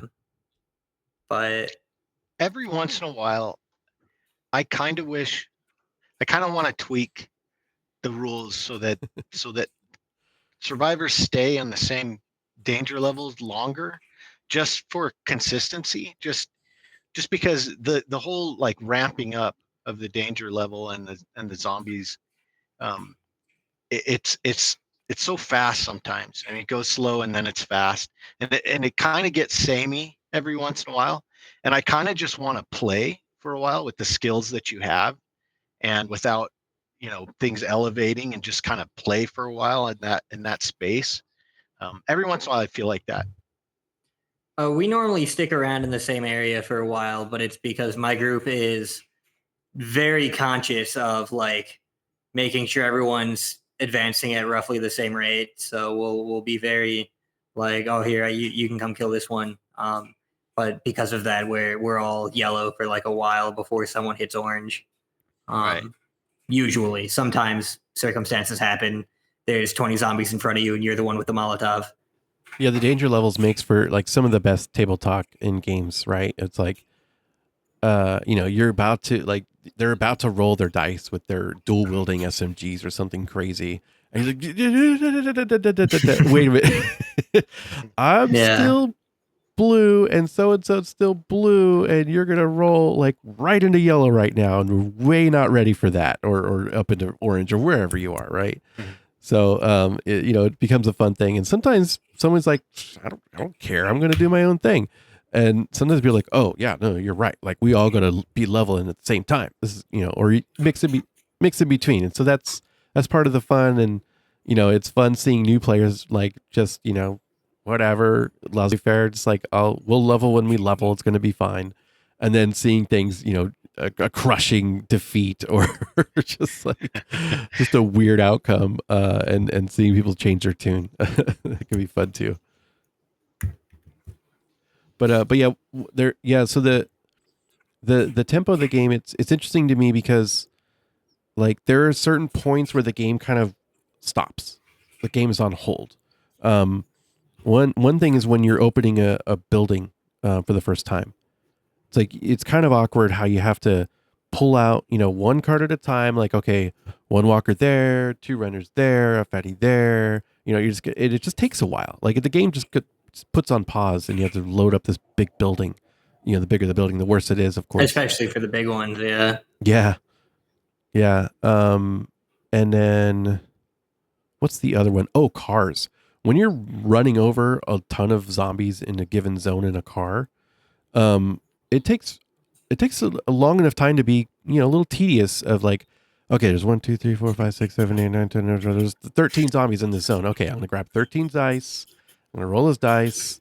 And then I got to do for the next zone. Okay, 1, 2, 3, 4, 5, 6, there's 8 zombies in that zone. Okay, grab the dice, roll the 8 dice. It's necessary, of course, but it just kind of slows the game down, kind of almost pauses it for a minute. And especially boring, for those that aren't the person driving the car and, rolling all those dice. There is a thing. There is a very consistent temptation you see with, especially people trying it out, where they just want to sit down and talk about what everyone's going to do. It's like, all right, so what should I do? And you just have this. There's this desire to have the entire game planned out before you take your turn. Mm-hmm. And it's just like at some point you need to be like, just take your actions. We can't. Yeah, you got to find the balance, right? Yeah, because there is strategy to be had, but you do just kind of have to. I've had to, especially back in college. I played with some people where I don't think I ever went through with it, but I was like, I'll get out a timer. I'll get a little hourglass, and you'll have 5 minutes to take your turn. But yeah, that deliberation, like before each turn, trying to plan things out can stretch on a little bit. And the other thing is how many times has somebody gotten killed and they're like, but you told me to do that. You're like, well, did I? I don't know. Maybe it was you. I don't know. It just happens. yeah, I think that's more a function of the co-op style game. Sure. Not as much against the Zombicide per se. Take, for instance, if you're a solo player and you're brand new, a game is going to take you a long time. But once you're a solo player that's played 10 or 20 games, you don't have any debate with other people unless you debate yourself. You're just going to go through, with each character and play the game. Same thing with a gaming group. An inexperienced gaming group is going to have a tough time. And especially if you've got that one quarterback in your group that, just has to tell everybody what to do, then things are going to take a lot longer. But an experienced group that's played with each other, I know a guy that he's always going to go charging in and kill something in hand to hand. I know this. I plan this for how I'm going to play my turn. So, once you know that, then it's basically the same thing as having a plan. We don't have to say anything to each other. We know what we're going to do. And that's true with any kind of co-op game that you play. Me being the experienced player, I'm really trying not to be that guy. I'll often stop people like, well, wait a minute, if you do that, then you're going to end up here. And if you get an extra spawn, this might happen. And then you're dead. Just, but you could do what you want with your turn. I just want to make sure you kind of know, like, you kind of get a better idea of what might be coming. So I'll kind of throw that in there once in a while when I see something that I really have a hunch might be a terrible threat. But I try not to be too overbearing about it. Yeah, and I think it goes along as well with your card pulling thing, slowing down the game. If you're playing with an inexperienced or somewhat inexperienced person and you're giving them the job of drawing the zombie cards, you kind of have to overlook their shoulder to make sure they're giving you the right information, because they might miss the fact that there's a sewer card, or because of the silhouettes not looking quite so distinct, they might just say, it's X amount of this kind of zombie when it should be really something else. Yeah, another thing that kills me about the survivor ID cards is the what's it called? The keywords and the ability, like the skills. Having to go look up like, oh, what does Lucky do? Like, stop, everybody! I gotta go see what Lucky does. What does Ninja do? What Now, are these Ryan, things? didn't you make like a deck of skills or something like that? I Did you did, do that? yes. I did make a deck of skills cards. That's a pretty cool idea. Yeah, I just keep them alphabetical order, and when people have that ability, Just so you hand can, them out. yeah, Yeah. just have the, yeah. Very handy. I have no idea where these cool reference cards are that I made, though. I think in just the core box, the replayability is limited. I mean, there's a lot of content, but I think with just the 6 characters, as much as I love them and the deck, there's not a whole lot of variety outside of going down the different paths of the skill trees, which for most of the missions, and this is true across Zombicide, you don't actually rarely see red, oftentimes don't see orange in a mission, which makes a lot of games feel very samey. Once you get to, 100, 200 survivors, that's enough. But when you have just 6, it can make playing the same mission feel like it's the same mission. But like I said, replayability as a whole, there's 10 missions. They're all interesting. Some of them are good, even. So there's a lot to do, even if you can't do the same stuff. Yeah, I find the various survivors, the different equipment you can find at different times, when zombies are going to come out, when they're not, can change the game from losing in 6 turns to taking you 20 turns to win. And if you like the bare bones of the mechanics and the AI of this game, then what you can do with the game is unlimited. You can reskin it to all kinds of ways. So just even with just the core box, I think you can get a lot of hours of gameplay. I don't know what's fair to say is worth your money. If you, for easy math, paid $100 for this game, how many hours you should get. But I definitely think I've gotten my $100 worth. Yeah, I have to agree with both Schmedley and James. As its own core box, it's limited, but that's exactly what I think. What James said. If you like, as soon as you start talking about custom content and customizing the game, I mean, it's unlimited. The core mechanics are so flexible for like any kind of game you want to, any kind of, like you said, reskin. Like if you want to play a Star Wars game with it, you can do that. If you want to make an XCOM board game, which I think it would work really well for, like it's just the mechanics are great, right? So you can do anything with it. Yeah. I actually feel like, going back and experiencing all this again, isolated, for the sake of this podcast has been really interesting in a lot of ways. And the replayability is actually higher than I thought I would have thought, going through this. So, yes, it could get samey after a while, but I think it kind of takes a good while for that to happen. Especially thinking of this game sort of isolated, not thinking like there are Kickstarters with hundreds of survivors later and all that good stuff. The mission variety, like James was saying, the AI and the way the cards can come out and just change your game completely. You could play one mission and an abomination comes out early is a completely different game than an abomination coming out way later. Or like finding certain gear, just like every mission, every game plays differently, every mission plays differently. And every survivor experience is different too, because you're rolling in dual wielding a certain weapon that just makes your particular survivor character really powerful based on their skills and abilities. And in the next game, you're not really finding anything, but you're getting crafty with what you have, and it's just a different vibe. So yeah, I think that it's really fascinating, and of course, a testament. It's just such a great system. And the only thing that I wish that this game had more of was variety on the tiles. I wish that there were clearly because it's the same ish streets and buildings the whole way through on all 18 sides of tile that you have in this game.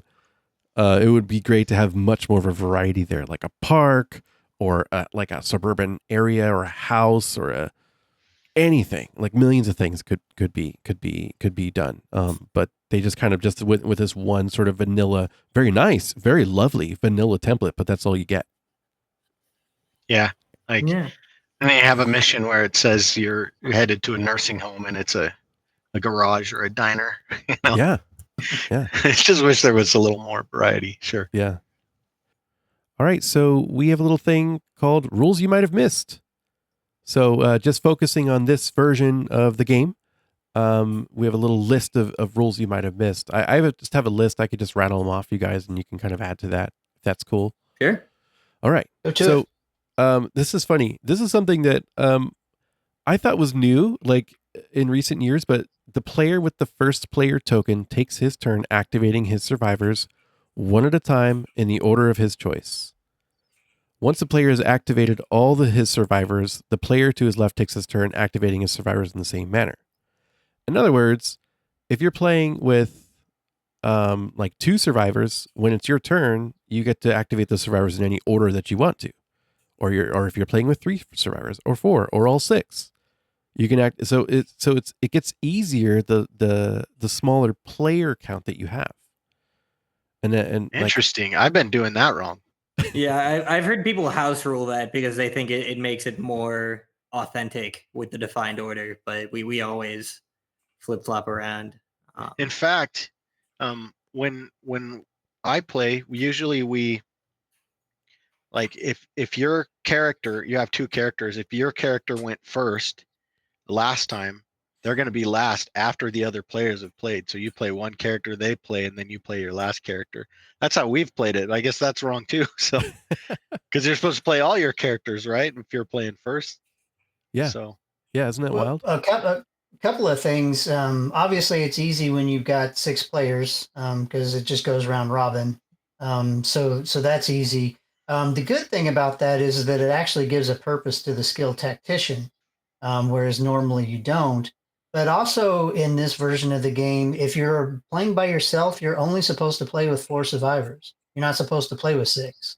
So that also, while it is making it easier, because you can take those 4 characters and go with any order, you're not taking 6 characters and going in any order that you want. That is an interesting trade-off. Wow. I hadn't thought about it like that. Yeah. I actually didn't know that. That's another rule you might have missed. I didn't know. So Yeah. you said if you're playing solo, you're only supposed to play with 4 survivors? Yeah, on step 6 of the setup, it reads each player chooses a survivor based on the number of players. 1 player gets 4 survivors. Huh. Also, if you're playing with 4 players, you get 4 survivors. If you're playing 4 to 6 players, 1 survivor per player. Yeah. Wow. What a crazy world we live in. Okay. Yeah, like I said, that is something unique to first edition, possibly even season 1. I don't remember how season 2 and beyond does it. Where they say on a lot of the missions that like, hey, this one is meant for 6 survivors, or this one is meant for 4 more survivors, as kind of a secondary difficulty scaling. Yeah, it's interesting too because as a solo player, technically you're not supposed to play certain missions. Like I'm looking at mission 8, Zombie Police, 6+ survivors. So you can't play that solo. Rules as written. All right, another rule you might have missed. A survivor may only search once per turn, even if they have a free search action. So I've had so many times where people are like, "Oh, but Ned, he could search twice because he, gets a free search action." Like, nope. Yeah, just it's a different skill. Black and white. You can only search once per turn forever and ever and ever. And there's never been like a skill, at least let's just say in first edition, season 1, even. There has never been a skill, right, that it allows you to break that rule. It's always 1 search per turn. Yeah. I can actually think of one, and it's way down the line. Your only other option is the flashlight, right? It's not giving you an extra search action, but it's giving you an extra card. Right. So in theory, it's kind of doing the same thing. Yeah. And you, if you have the flashlight, you have to take 2 cards, right? I think so. It doesn't say one way or the other. So if you read it as is, then you do. Yeah. Because you might be like, well, I don't want to get the, I've decided to search on my last action. Never do that. Yeah. Then you might will get a zombie, right? Yeah. Yeah. All right. Another rule you might have missed. Fatties spawn with 2 walkers. I don't know how many times I've forgotten that rule. It's just kind of strange. It's just I don't know why Yeah, why? or like what it means. I guess it's just to make them feel a little more like a mini boss. It is strange. I That's don't mind the weird. rule mechanic at all, but it should be represented on the card when you pull it. Yeah. Whether it's an icon of two walkers with it or some kind of blurb Mhm. next to it. To have to go back to the rule book to know how to spawn something just doesn't seem to be as intuitive as the rest of the game seems to be. I totally agree. And especially that- like it interacts uniquely with splitting rules, which is just a whole other thing. Oh Um, yeah. Oh man. Oh yeah, I didn't put that on my list. Yeah, tell us about splitting. Oh, there's whole FAQs. Don't put me on the dedicated spot to here. splitting. Yeah. So I think this might be the wrong version splitting rules because they kind of change the details. I think you split in even groups if they're trying to get to a specific zone, which you determine before movement. And there's two equally valid paths to get there, equally short paths. Then they split into equal numbers, and if there's an odd number, it duplicates. Right? They like mitosis. Yeah, not necessarily duplicate, but I guess just Yeah, just add one to make it even. Yeah. odd thing. Like I always felt like that was too fiddly, and just was like, nah, not doing that. I don't know why you can't just pick this one. This group has 6, that one has 5. Yeah, and yeah, that was the other thing that I forgot to mention about tempo. Is that just halts the game. You know, especially if you're in certain situations. I want to say. Really halts the game to a stop. To sit there and figure out the splitting of everything. It's just, it could be crazy. That's exactly what I was like. Nah, pass. But for the sake of the review for this podcast, I did the splitting. All right. Abomination spawn. If you get the abomination spawn card, but you already have your abomination on the board, then you're supposed to spawn a fatty and 2 walkers instead. I didn't even know that. Yeah, kind of weird little known rule. Instead of him getting an extra activation. Correct. Yeah, I think that came later. Well, that would be the default rule if it didn't specify that because you'd be out of miniatures. Correct. Yeah, but it's straight up not the rule in first edition. Yeah, they very specifically counter it. They very specifically said if you have to spawn fatty and 2 walkers. Survivor is first in target priority. We already kind of talked about that. Even at range 0, a ranged attack must still abide by target priority. I've seen a lot of people get tripped up on that and had to even look in the rule book myself a couple times on that one. There are a lot of range 0 ranged weapons in season 1. I feel like sometimes most of them have minimum range 1, but I think everything except the rifle has minimum range 0. Yeah, that's right. Yeah, rifle's the only one that's range 1 to 3. Let's see. Reloading dual wielded weapons. So if you have 2 sawed-off shotguns that require reloading to be able to fire off again, it takes only 1 action to reload both of them at the same time. And I don't think it's in the rule book, but it is definitely in the FAQ. Not sure that makes sense, but it's cool. Right? Yeah. It's just to keep you from having to do bookkeeping, right? You don't want to have to remember which one did I shoot, which one did I not shoot. Oh gosh, yeah. Actually, yeah, I think I had that conversation. You just triggered that long memory. Repressed. Yeah. When you get a wound card, you have to discard a card. That's something I've forgotten plenty of times. And the last one I have on my list is the feeding frenzy. I still can't remember how that works. Does anybody know off the top of their head how that works? Feeding frenzy is like if a survivor dies, all the other zombies lose their turn. In season 1, everybody has to take a wound. So everybody has to die before you can move on. You can't just take all the wounds on one person. So pretend there's three survivors in a zone and you've got 3 walkers. You can't just have all 3 walkers hit one person and kill them and then not take the other wound. Everybody has to take wounds until there's nobody left to take wounds. Oh, maybe I'm thinking of a different edition's rules then, where they stop. I'm not sure that. Yeah, in other editions. I'm not sure that that's Pretty feeding sure. frenzy, but that's a great clarification to get because I always go back and forth in my head about which one to do. So next time Let me I'm, see I'm if I messed can up, find James will Feeding have to Frenzy. text you or something. Yeah, feeding frenzy. I got it in front of me. Feeding frenzy. Zombies okay. fight in groups. All zombies activated in the same zone as a survivor join the attack, even if there are so many that it would be overkill. Oh, I see what you're saying. So they don't move Yeah. away. Yeah, I and see. that's kind of what Okay. I was saying too. Any other rules that you might have missed that I didn't cover? Yeah, sure. I'll add that the walkers are in front of the fatties in priorities, since I forgot that one. Yeah. Walkers, then fatties, and runners.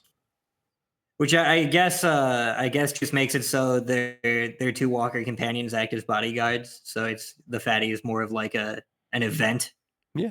than just another enemy. Little entourage. And the runners are just running yeah. behind the fatties. They're smart enough. Just hide. Yeah. Well, I also already previously mentioned being able to do things while zombies in your zone besides searching. That was one that I always forgot. The here I'll add one.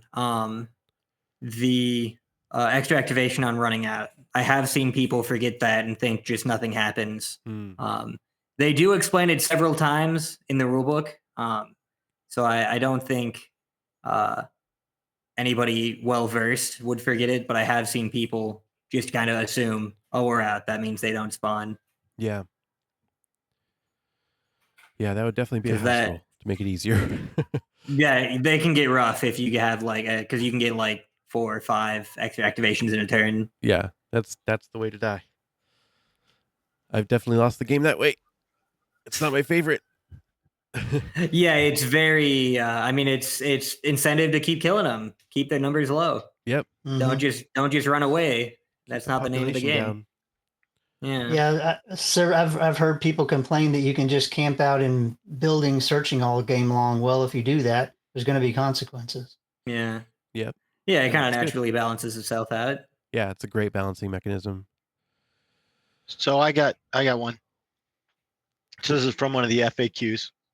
Can two survivors inside the same car swap seats for one action? No, swapping seats is not allowed. So All right. that's one I always forget. You can't swap seats. Yeah, you It really goes gotta, on to say more, but Yeah, you really got to plan ahead with the cars with that. You know, you've got to, because I've been doing this for days now. That means swapping seats would take what 3 actions between 2 people? That's a lot. No, you can swap seats. So like, let's say, okay, like Survivor 1, let's just say Josh is driving the car with Phil in a passenger seat. Josh would drive over zombies and do his thing, and then get to it does you could be in any zone. It could be zombies there or not. And then Josh can then move seats. That's an action he can take.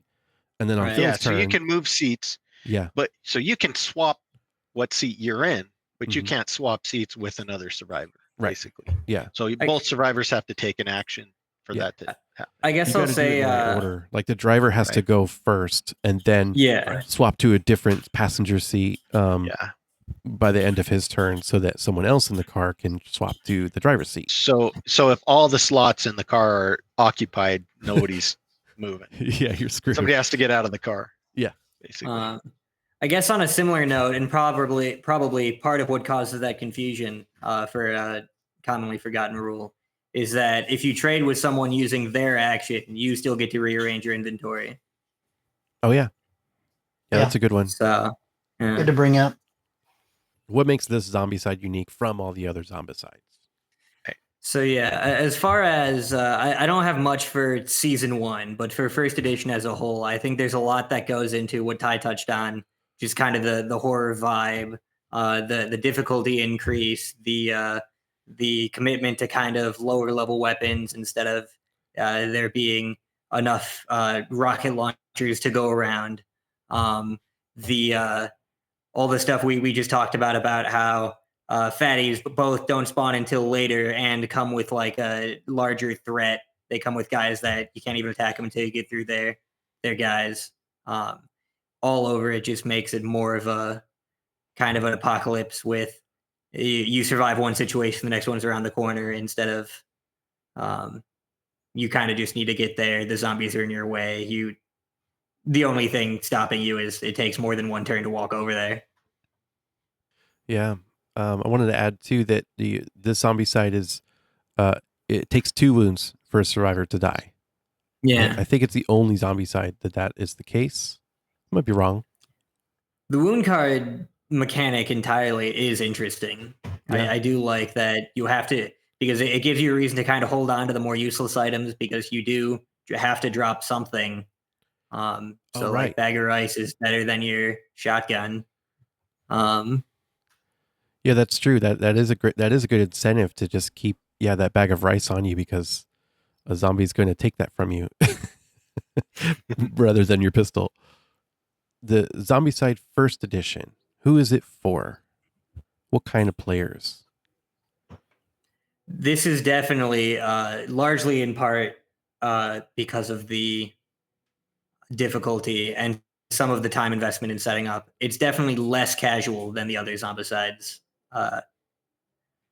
So that's pretty much the only input. The same core audience. I mean, anybody into zombies. It's a pretty good board game. Anybody into board games, as a more general, will probably have fun with it.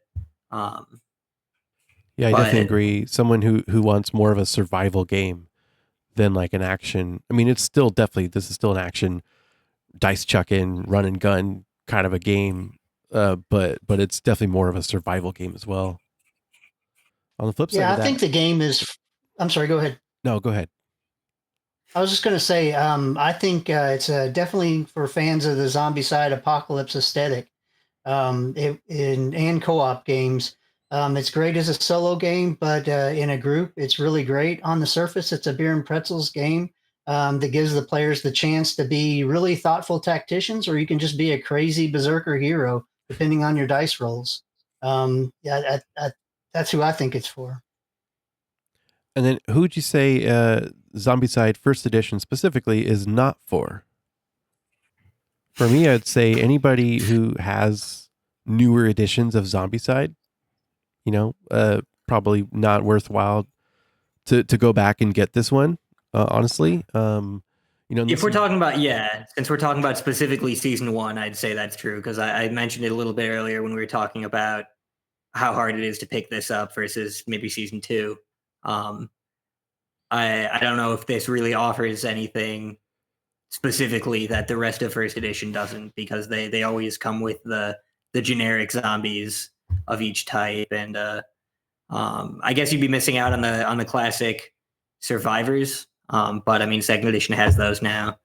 I think also Zombicide First Edition is not for someone who has a low tolerance for rules that aren't really perfect, that don't totally make sense. Like, again, the survivor thing, you have to shoot and kill survivors before you can shoot any zombies.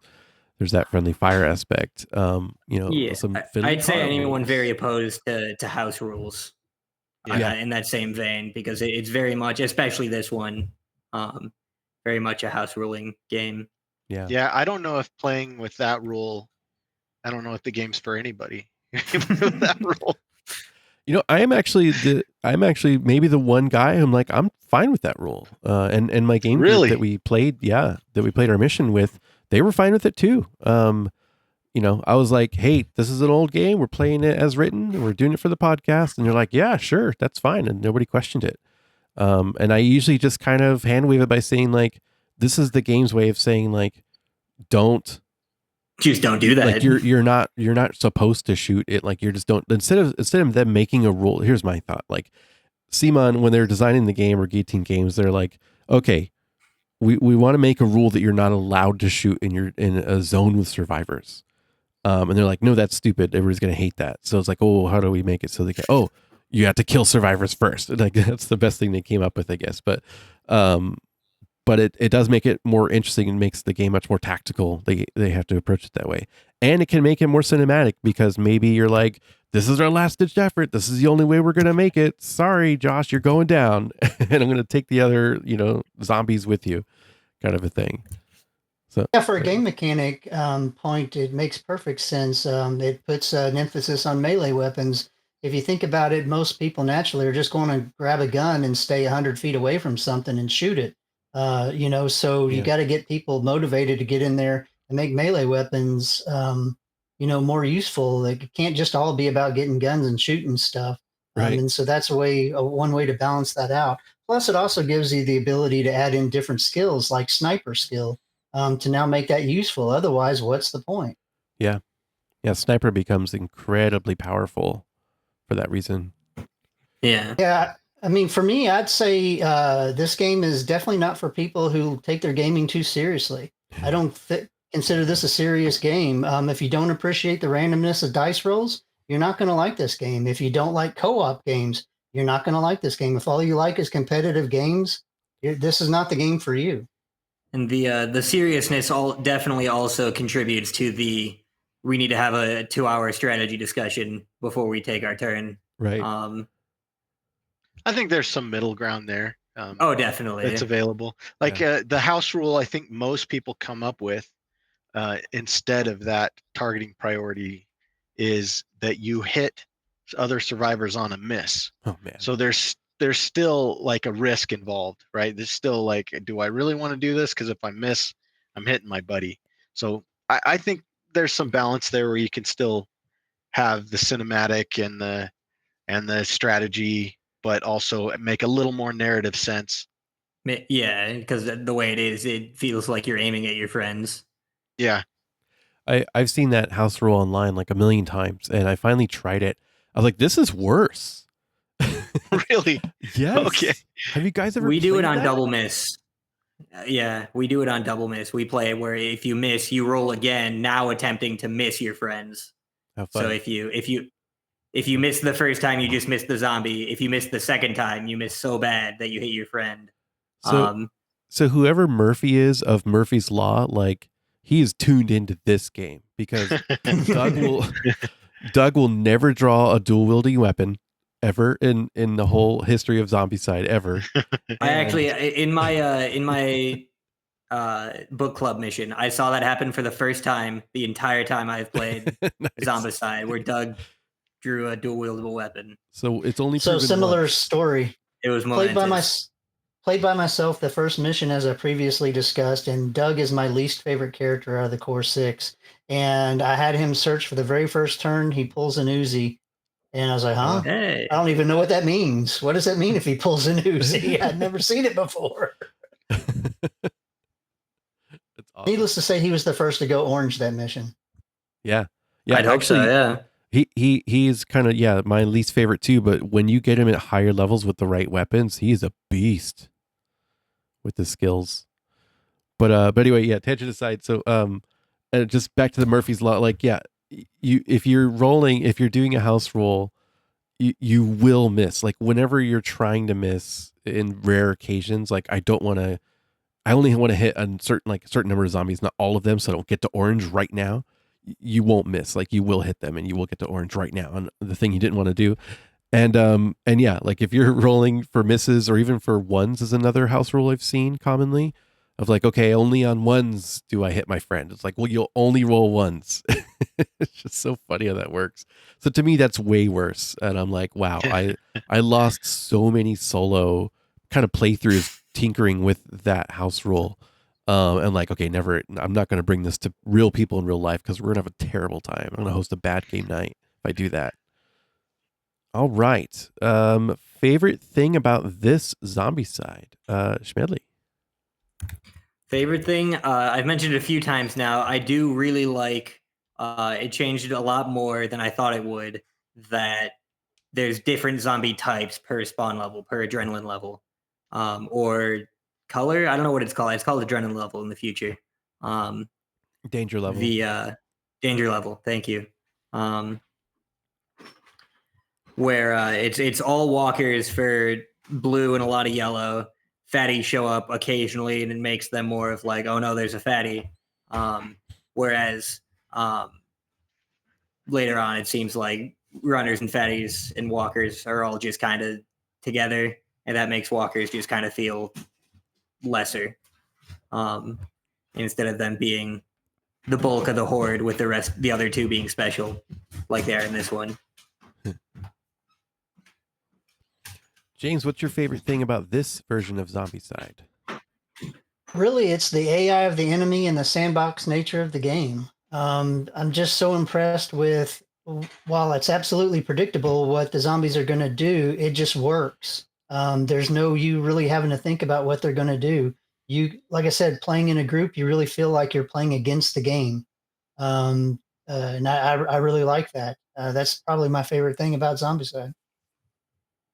That was something that I didn't mention it earlier when I was talking about the video gaminess of it, but the rules for enemy movement is easily among the more complex I've seen for fully automated enemies in games still in this 12-year-old game.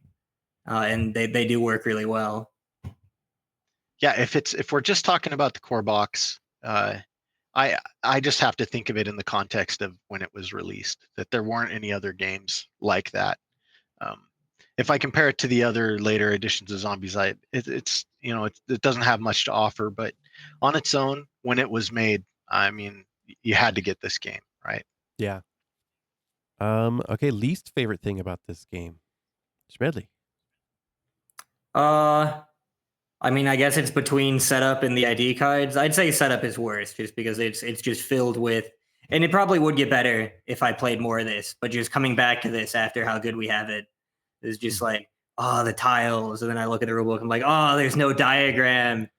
And then like a few minutes later, it's like, the doors. So just a series of minor annoyances. I have to agree on the tiles for sure. Like the numbering of the tiles and not having the diagram of the tiles. That's probably my least favorite thing too. Yeah.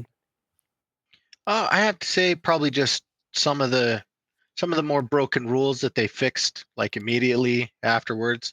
Even some that were clarified in the FAQ that you don't know the answer to when you just have the core box. Some of those just feel a little clunky to me and break the immersion for me a little bit. But for the most part, I love everything about the season 1 box. I'd say the same. For the most part, I think it's a phenomenal game. Yeah. I think I feel better about it than I did. I had built up all those minor annoyances in my head after so long of not playing. Yeah. Same here, man. Like I was like, geez, 12 years old and this is still a banger. Yeah, it's not actually that bad. Yeah. And I didn't say my favorite thing about the Zombicide. I had to look. I was like, what is it? Like, is there anything? And then I found it. It's those Survivor ID cards. It's Really? Yeah. Again, it's the presence and it's the art of it. Everything else about it sucks, right? The bigger art is very cool. Like moving the clip along, that sucks, and having the little tiny arrow token token things that you stick on there for your abilities, your skills, that sucks. Having to move the cards, all that sucks. But just the presence and the art of those big old cards, I love that still. I think one more thing, if you like Zombicide First Edition, you might also like. So I actually have one I didn't expect to. I recently played the tabletop simulator version of a game that's not out yet. I kickstarted it. I think it's done now. The Dying Light board game. Dying Light's a video game about a zombie apocalypse. It's based, the survivors in that one free run to escape the zombies. They're jumping between rooftops and climbing a bunch of stuff, and that's like the central theme. And in the game, you have your pool of dice. You roll it to determine. You spend them for actions, and instead, your skill upgrades are you swap out your dice for different, more specialized ones that are more likely to land on things that boost certain actions. So you always spend a dice for an action, but if you roll like a parkour symbol, then you can do a jump and it costs less. Normally it would cost 2 dice. You can use just that one for it, kind of thing. Other than that, it felt very Zombicide-y. The enemy mechanics were very cool. It comes with little 3D pop-up buildings so that you have that 3D nature of it, because that's very important to the atmosphere of the climbing and stuff. was very cool. I can't wait to have it physically. Yeah, that looked really cool. I almost backed it. I was so close, like a couple of times. And I could already see, I know James's cogs are turning of like, ooh, maybe I should get that so that I can use ideas that they have there to tweak my Zombicide. Ty's probably thinking it too, because I was thinking it also. I think the tabletop simulator version is public. If I don't think that was just for backers. Nice. If y'all want to check it out. But Very cool. But for me, then I turned around and I looked at like my ridiculous Zombicide game collection. I was like, I don't need any more zombie games. I don't care how good it is. I just don't. So I stopped myself. I do have a lot of zombie games. Nice. No shame in that. James, if you like Zombicide First Edition, you might also like. So I have a couple of games.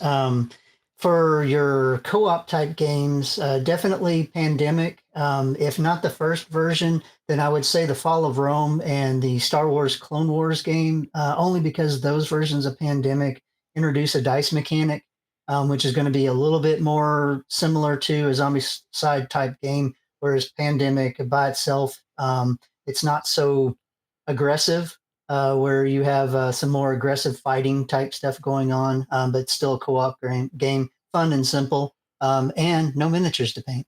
And then if you like those Pandemic style games, then definitely Defenders of the Realm. It's basically a Pandemic, but reskinned in like a fantasy form. So you've got like a ranger, a wizard, yada yada yada, fighting against demons, undead, orcs, that kind of thing. So that's pretty cool. And then just a down and dirty, simple co-op game is Horrified. You can pick that up at your local Target or whatever. It's another game that you don't have to pay miniatures. And it's simple co-op. It's still kind of got that evil theme that zombies have. So you got your universal monsters or your urban legend type monsters. So Horrified, it's a good game for all ages. I've seen Horrified. There's different versions, aren't there? Don't they have like a bunch now. Greek mythology version? Yeah. Yeah, there's 4 different ones now. All right. If you like Zombicide First Edition, you might also like. Ty, go ahead. I haven't had a chance to play as many games as I'd like to, so I don't know for sure. But I know if you came to Zombicide because you like zombies, then of course you have to try out, the basic Zombies 3 exclamation points game. I mean, it's old, it's classic. They're on like their 21st expansion by now. But it's simple. It's a very easy game to play, and if you just want some quick zombie action and you don't want to do all the setup of Zombicide and everything, that's a good option. But I also have a game that I'm curious about. Like, I haven't played it, but I want to know how it compares. If any of you guys remember, there was a point at which Guillotine Games was plugging a game by Mantic Games, which was the Mars Attacks game, board game. And I actually got it, but not because I cared about the game. I just wanted to use the miniatures to like customize my Zombicide and make it an alien invasion, right? So that's why I collected the game. But I've always wondered, like, how does Mars Attack plays? Because there was some collaboration there. I don't know what the level of it was, but they were like referencing each other for a little bit there. So I was curious about that. I guess I should play it and find out. Yeah. So I have it. Right. Yeah. So for me, if you like Zombicide First Edition, you might also like.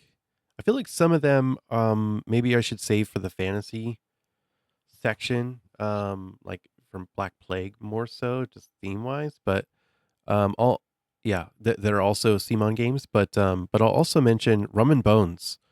Rum and Bones and Rum and Bones Second Tide. Second Tide is just second edition of Rum and Bones, by Simon. They have pretty much the same like dice attack mechanics, but it's a MOBA style game, a multiplayer online battle arena style game. So like League of Legends, that kind of thing. Of pirates fighting ship to ship. It's a great game. However, it is just a 2-player competitive head-to-head game. So if that's not your style, that might not work for you. But and you can play it as like teams, but it's still ultimately it's a 2-player game. But it's a great game. It's like ridiculous amount of miniatures that are so amazing, and all these different pirate types. There's like a skeleton pirate crew, and there's like a Davy Jones and like creatures crew, and there's a ton of different crews, and giant shipboards and stuff. But yeah, you're just moving zone to zone, and you're attacking very much the same way as you are in Zombicide. So that's really cool. Another one is Besieged, which is another CMON game that's a tower defense game. You're just running around a castle, leveling up by going to different stations in the castle while you're fighting, while you're attacking hordes of like lava rockmen that are coming closer and closer to the castle, trying to take it out. Wasn't there a Black Plague crossover with Besieged? Wait. Yes, there was. Yes, I forgot about that. Oh, Yeah. was there? I only knew about the Massive Darkness one. That's right. Yes. Oops. I should have saved it for Black Plague. Well, maybe I'll talk about it again there. But again, same kind of combat style, of the way you roll the D6s and do that, and just gives those vibes. That same kind of simplistic fun, still complex, but not totally simple. But yeah, it's the same kind of fun, I feel like. Let's see what else. Pandemic, you mentioned. Just co-op games. Yeah, I don't think there's anything else. Oh, there is one more thing. The Order of Vampire Hunters, I think it's called.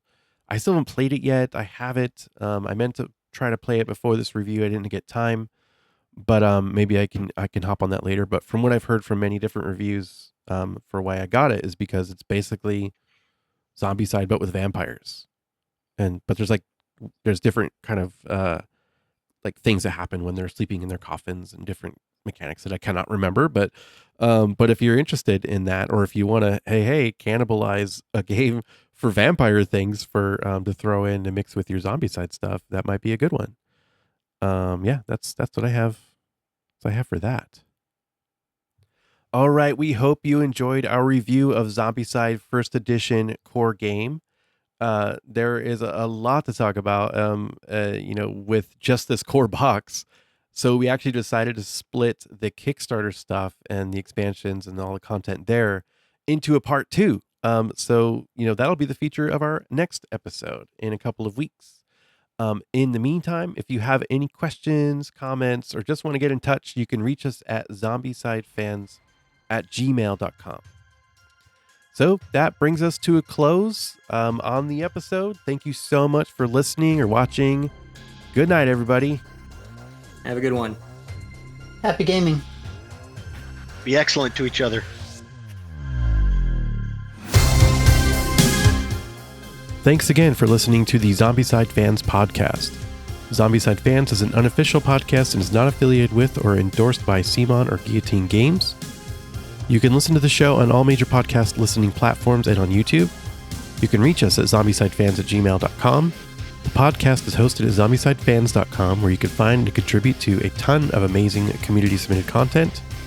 You can find us on the Zombicide Discord and the All Zombicide Games Facebook group. All links will be in the show notes. Thank you to our hosts, Ryan, Schmedley, and James, our special guest, Ty Hill, plus our sponsor, BoardGameGoodies.shop. Until next time, survive.